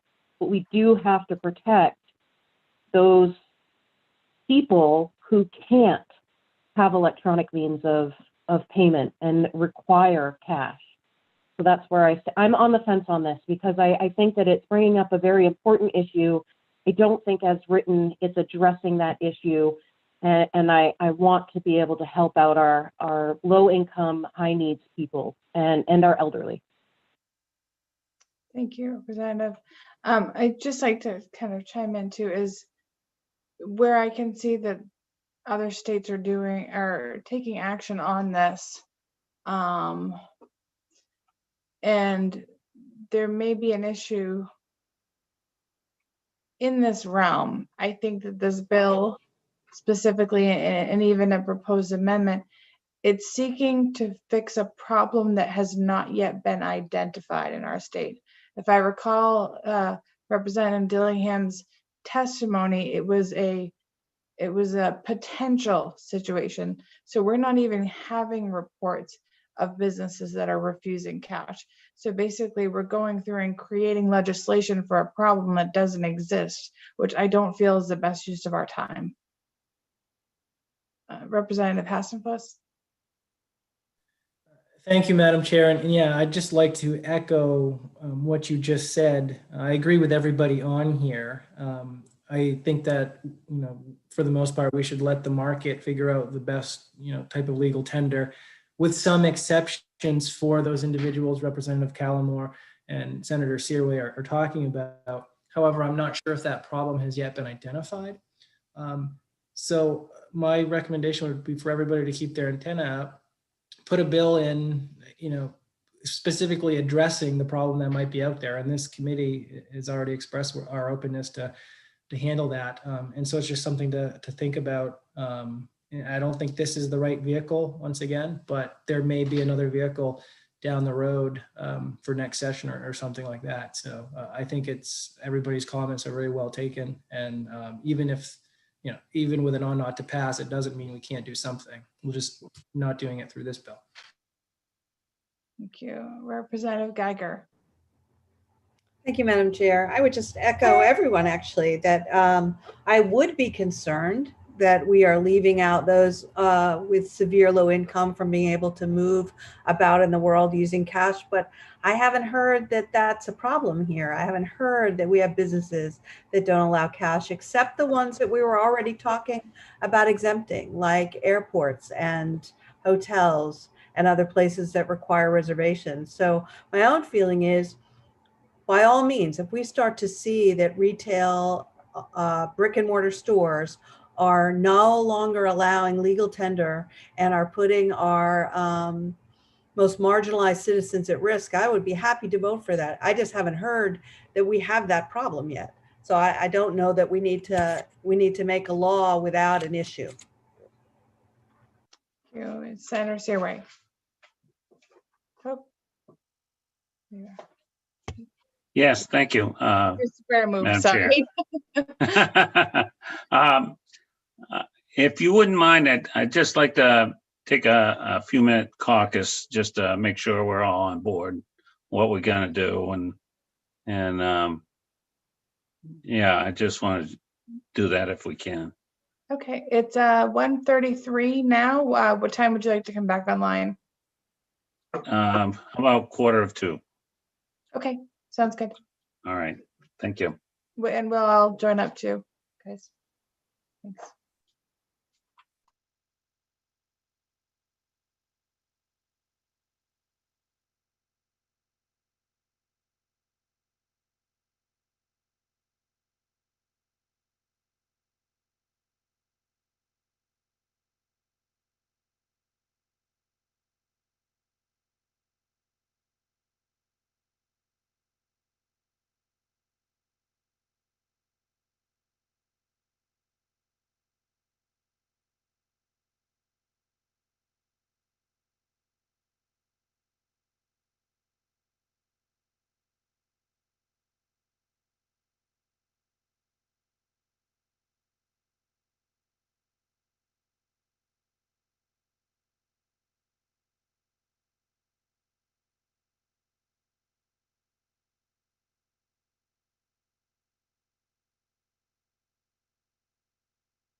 Representative Roberts.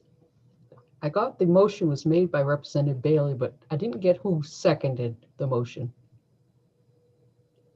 Representative Andrews.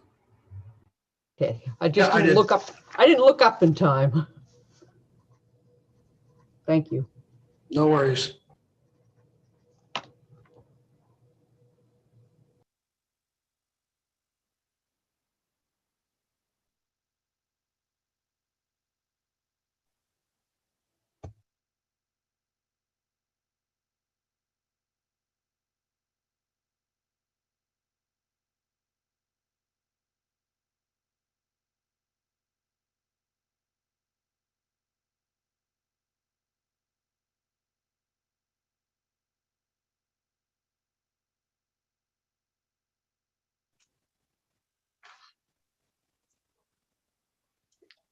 Okay.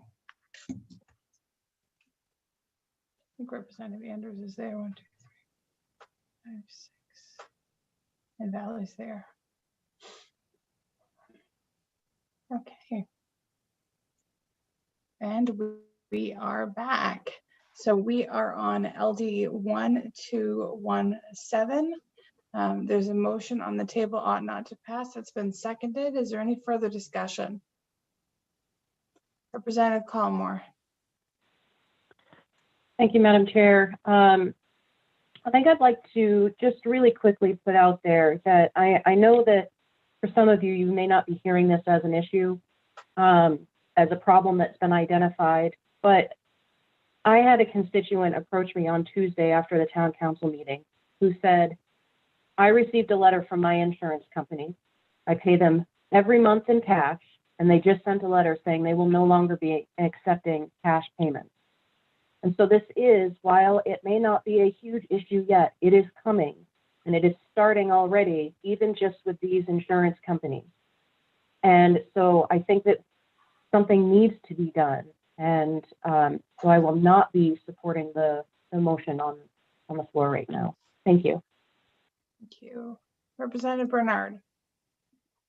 Thank you very much, Representative Roberts. I just wanted to clarify, something was said prior to our caucusing that there hadn't been any identified issues yet.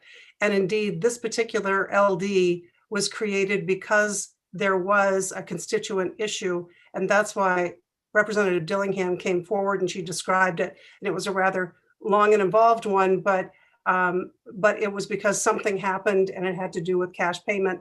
And so I just want to put out there that there has been a problem. And now we hear that there are real concerns out there that it may grow. So I think it's worth talking about and worth determining whether or not something should be done. And if not this particular bill, I want to keep it alive as well. My preference here is to keep it alive by voting against the motion on the floor so that we can look at an amendment or an amended report. Senator Curry. Thank you, Madam Chair.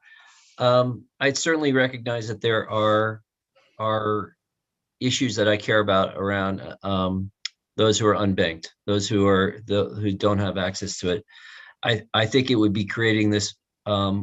Why I support the ought not to pass is because I think it would be essentially creating a bill whole cloth from this bill because of the issues from the retail establishments and all the innovative kind of nuances of that. I would love to see us diving in to issues of how to make sure our most marginalized residents and citizens have full access to the economy and don't get taken advantage of, and don't and so I don't think that's this bill, and I want to find those opportunities, but and I just want to recognize that'd be something that I'd be excited to work on. I don't think it's this bill though, so I'll be voting ought not to pass. Thank you. Senator Serway. Thank you, Madam Chair. I just wanted to explain. I'm gonna go ought to pass as amended, only because I feel it's not just the cash issue, it's the times.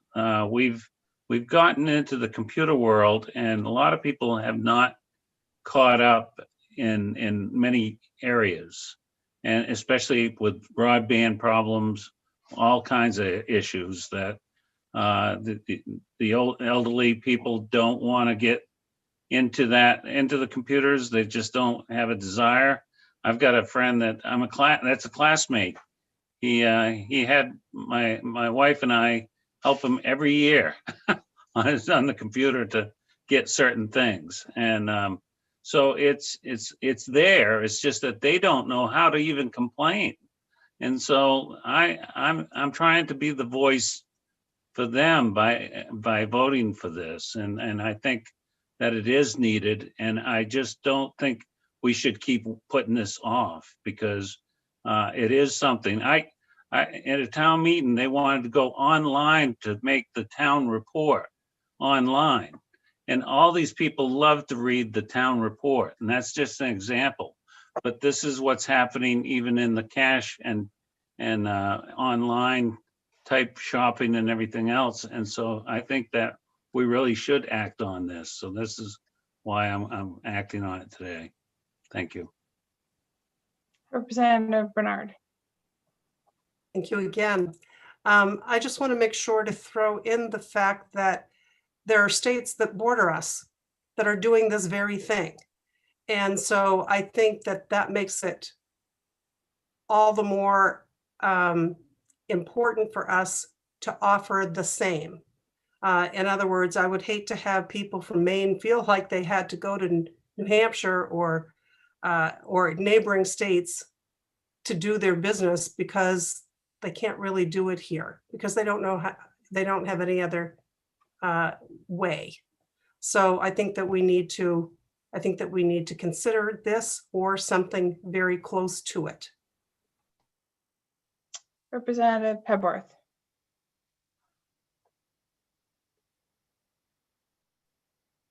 You're on mute. Thank you. My concerns, I can be more eloquent now. My concerns are the exemptions that would need to be added. One, just knowing the hospitality owners in my district who, and as a former innkeeper, there's an automatic exemption there. So my concern is if at this point we add exemptions and we amend this, we're going to change it significantly. And then I'm concerned about doing that without having a chance to have a full public hearing. Because those are my concerns. Is there any further discussion? Seeing none. Is the committee ready for the vote? Ms. Britton, you take the roll call, please.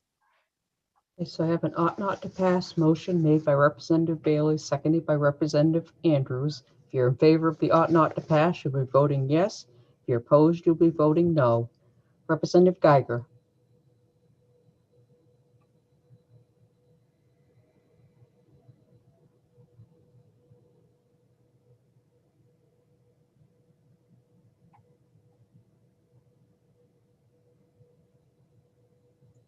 You're still on mute.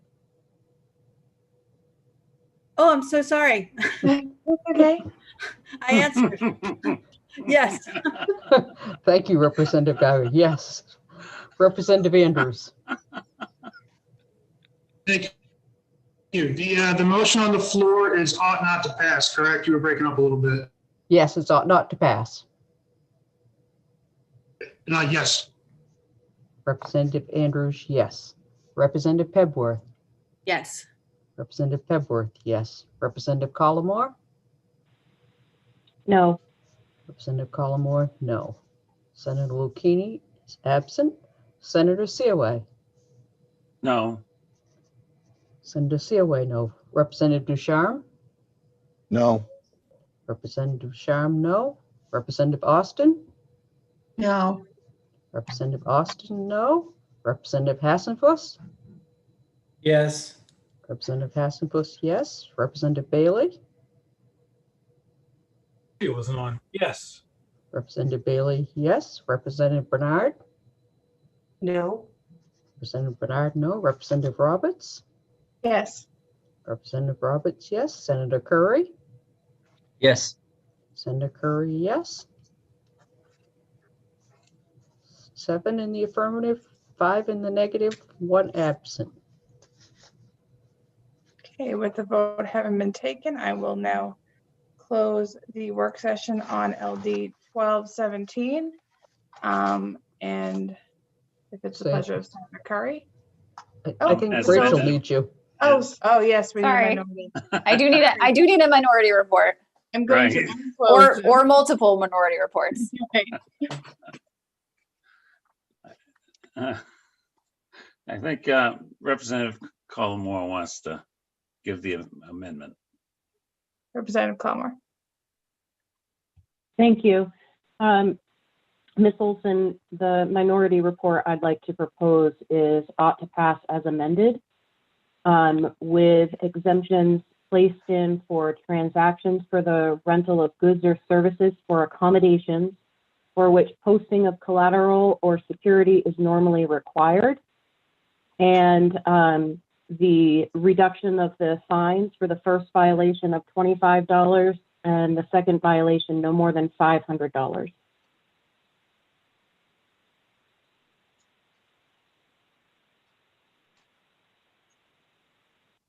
Okay, to repeat the first part about the exemptions, that would be based off of the information that I had shared, I believe from the California law, the exemptions for rental items, the rental of goods and services that normally require security, including lodging. Okay. And then to reduce the fines in the bill. So the first violation of this section constitutes a civil violation for which a fine of up to $25 for the first offense, and Yes. up to $500 for a second or subsequent offense. Yes, and then also to include the proposed amendment from the sponsor to not allow stores to charge for the use of cash.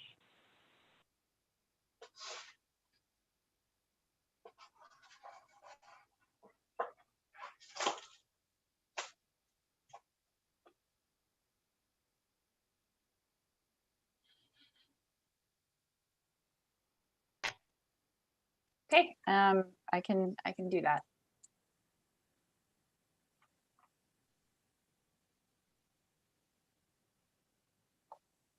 Is that the minority report for everyone?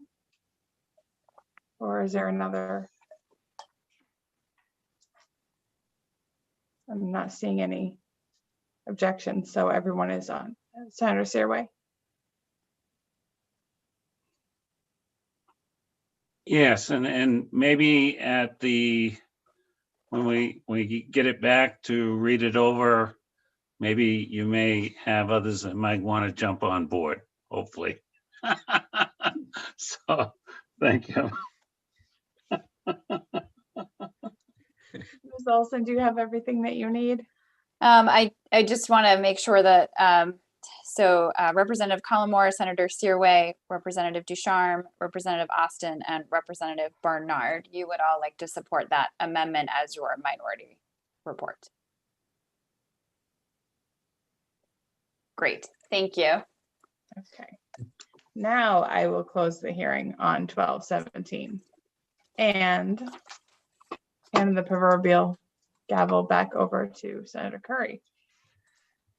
I'm actually in the committee room chair's office, and so I could walk out and grab the literal gavel, but having not used it to this point at all, I'm not sure I would actually be using it properly. So I will abstain from that. I will now open up the work session for LD 1275 and ask Ms. Olson to walk us through the bill analysis. Okay, last one for today on the schedule is LD 1275, resolve to prevent economic hardship as a result of COVID-19 restrictions. This bill directs that any violation by a business of an order, rule, or guidance issued pursuant to the state of emergency due to COVID-19 proclaimed by the governor and any resulting fine, suspension, or license revocation be dismissed if the agency or department that issued the violation produces no evidence of resulting measurable damage or harm caused by the violation, that any record of the violation be expunged from administrative and agency records of the business, and that any fine or penalty paid be refunded or returned. Two things of note to consider as you think about the bill and having to do with language. The first one, it does not clearly define what evidence would be sufficient for demonstrating measurable damage or harm, and who would be responsible for determining that. Would it be the agency that issued the fine or suspension or revocation, or some other entity? And what would be considered sufficient evidence to prove or disprove the damage or harm?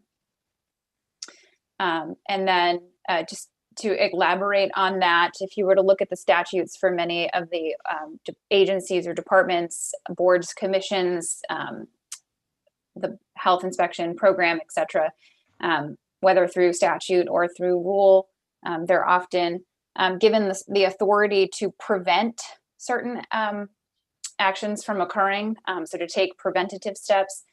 So a successful prevention wouldn't leave you with evidence of damage or harm. So it might not be possible to provide evidence for certain actions that caused a fine, suspension, revocation, etc.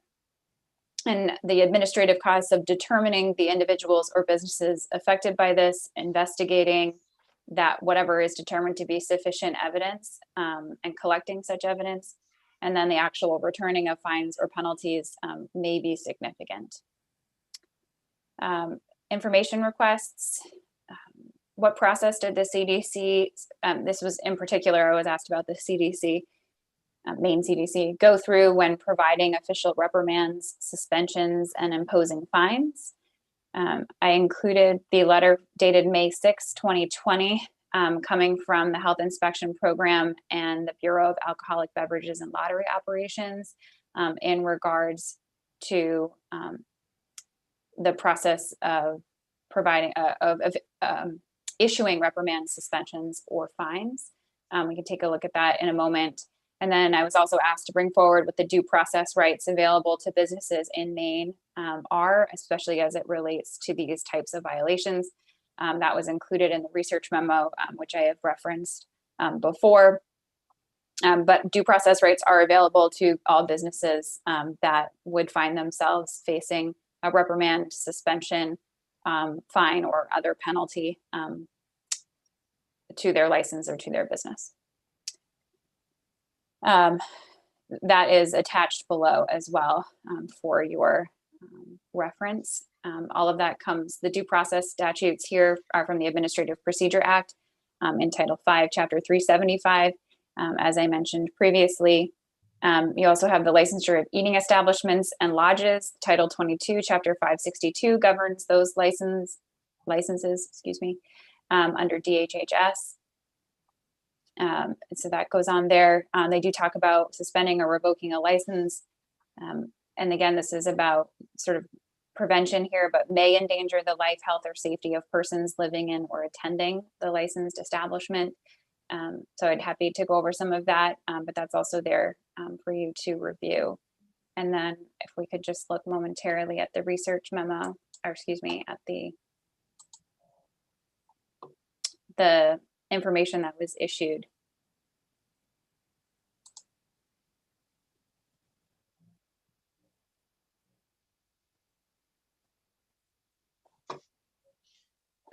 Which I guess I think that's not here.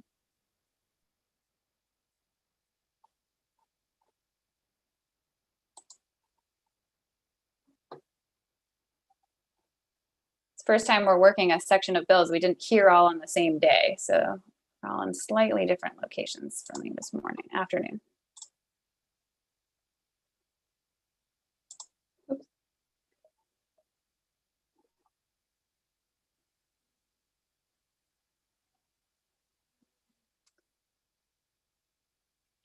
Sorry, my computer is glitching, so I'm actually going to pause there. I'm happy to answer questions or go over that at the moment, but my computer sort of froze as it was pulling up Windows.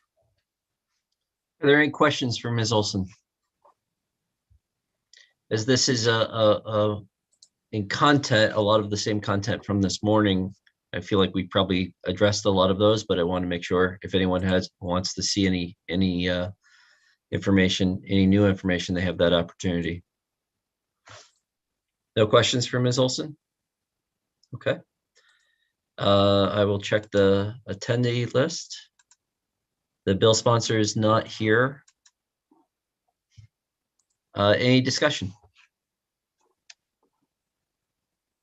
Are we in a place where, having covered some of this ground this morning, are we in a place where we're ready for a motion? Looks like it. Okay. Chair will recognize Representative Roberts for the purpose of making a motion. Thank you, Mr. Chair. I move ought not to pass on LD 1275. Is there a second? Representative Hassenfuss is the second. Any further discussion? Chair will call the roll. No, Chair will not call the roll. Ms. Breton, would you call the roll? Yes, I will. So I have ought not to pass motion made by Representative Roberts, seconded by Representative Hassenfuss. If you're in favor of ought not to pass, you'll be voting yes. If you're opposed, you'll be voting no. Representative Geiger. Yes. Representative Geiger, yes. Representative Andrews. No. Representative Andrews, no. Representative Pebworth. Yes. Representative Pebworth, yes. Representative Collmore. No. Representative Collmore, no. Senator Lucchini is absent. Senator Seaway. No. Senator Seaway, no. Representative Ducharme. No. Representative Ducharme, no. Representative Austin. No. Representative Austin, no. Representative Hassenfuss. Yes. Representative Hassenfuss, yes. Representative Bailey. Yes. Representative Bailey, yes. Representative Bernard. No. Representative Bernard, no. Representative Roberts. Yes. Representative Roberts, yes. Senator Curry. Yes. Senator Curry, yes. Having received 6 votes in the affirmative and 6 votes in the negative and 1 vote absent, the minority report and the majority report will be determined later once that last vote is recorded. Let's see, Ms. Olson, you will need for those. All right, so for those who voted ought not to pass, you know what they have. You know that vote. So for those who voted no, you will need to know what the choice is if the final vote is in the affirmative, correct? Yes, I will need to know what they would like their recommendation to be. Okay, Representative Ducharme. I think our recommendation should be quite simply ought to pass. The bill is pretty clear in what it aims to do. Expunge any record of any violations of that happened during the pandemic as a result of executive orders, and refund any fines that were levied of those. So ought to pass, period. Is that the will of all of those who voted in the negative on the First Amendment? Oh, Ms. Olson. Sorry, just before we move down that path, without changes to the bill language, I have reason to believe that this will obtain a fiscal note, which would mean that the vote would be ought to pass as amended, the amendment being the fiscal note only. And if that is acceptable, we don't have that data yet, but I would imagine that it will have one. I would agree with that. Thank you. Yes. Will all those who support that report raise their hand, please? I'm just going to call off your names as I Okay, see you. we'll do it just to- that way. I'll let you Sorry, lead it's on just a this one, little. Ms. Olson. Okay, Representative Andrews, would you like to Yes. support that? Representative Collmore, Yes. Senator Searway, Yes. Representative Ducharme, yeah, Yes. your idea. Going down my list, Representative Austin. Yes, okay. Representative Bernard. Yes, I would support that. Okay, thank you. Thank you. So with that vote taken, do you have everything you need, Ms. Olson? I do, thank you. Excellent. We'll entertain we have attended to all the items on the agenda. We'll entertain a motion to adjourn. Actually, if I may. Okay.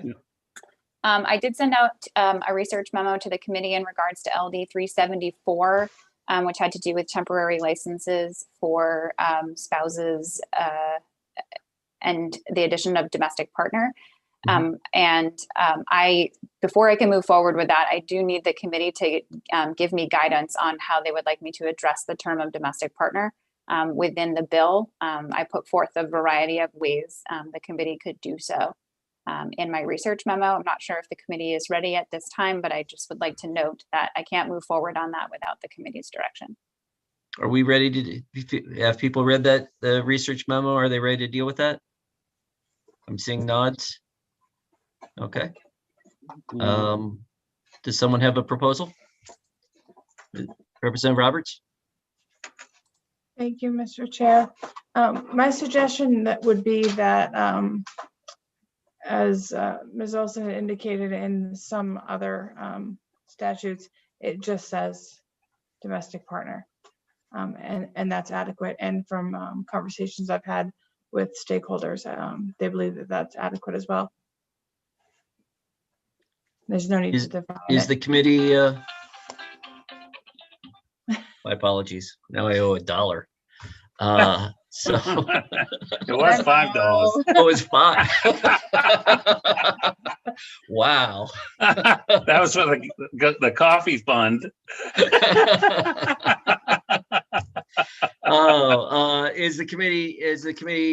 Is anyone opposed to that? Just identifying domestic partner and leaving it at that?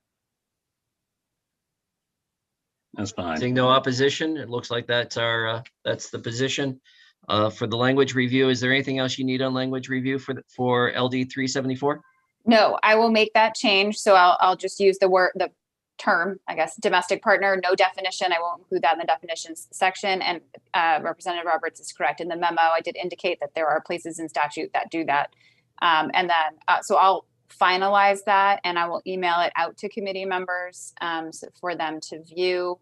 And then if, as a result of that, the committee would like to address anything to bring it up the next time I'm before you. Otherwise, I don't feel like I would need to bring it back in front of you again. Although I will note that since it hasn't gone up, we don't actually have a fiscal note yet. So it's not the end of the process yet. Okay.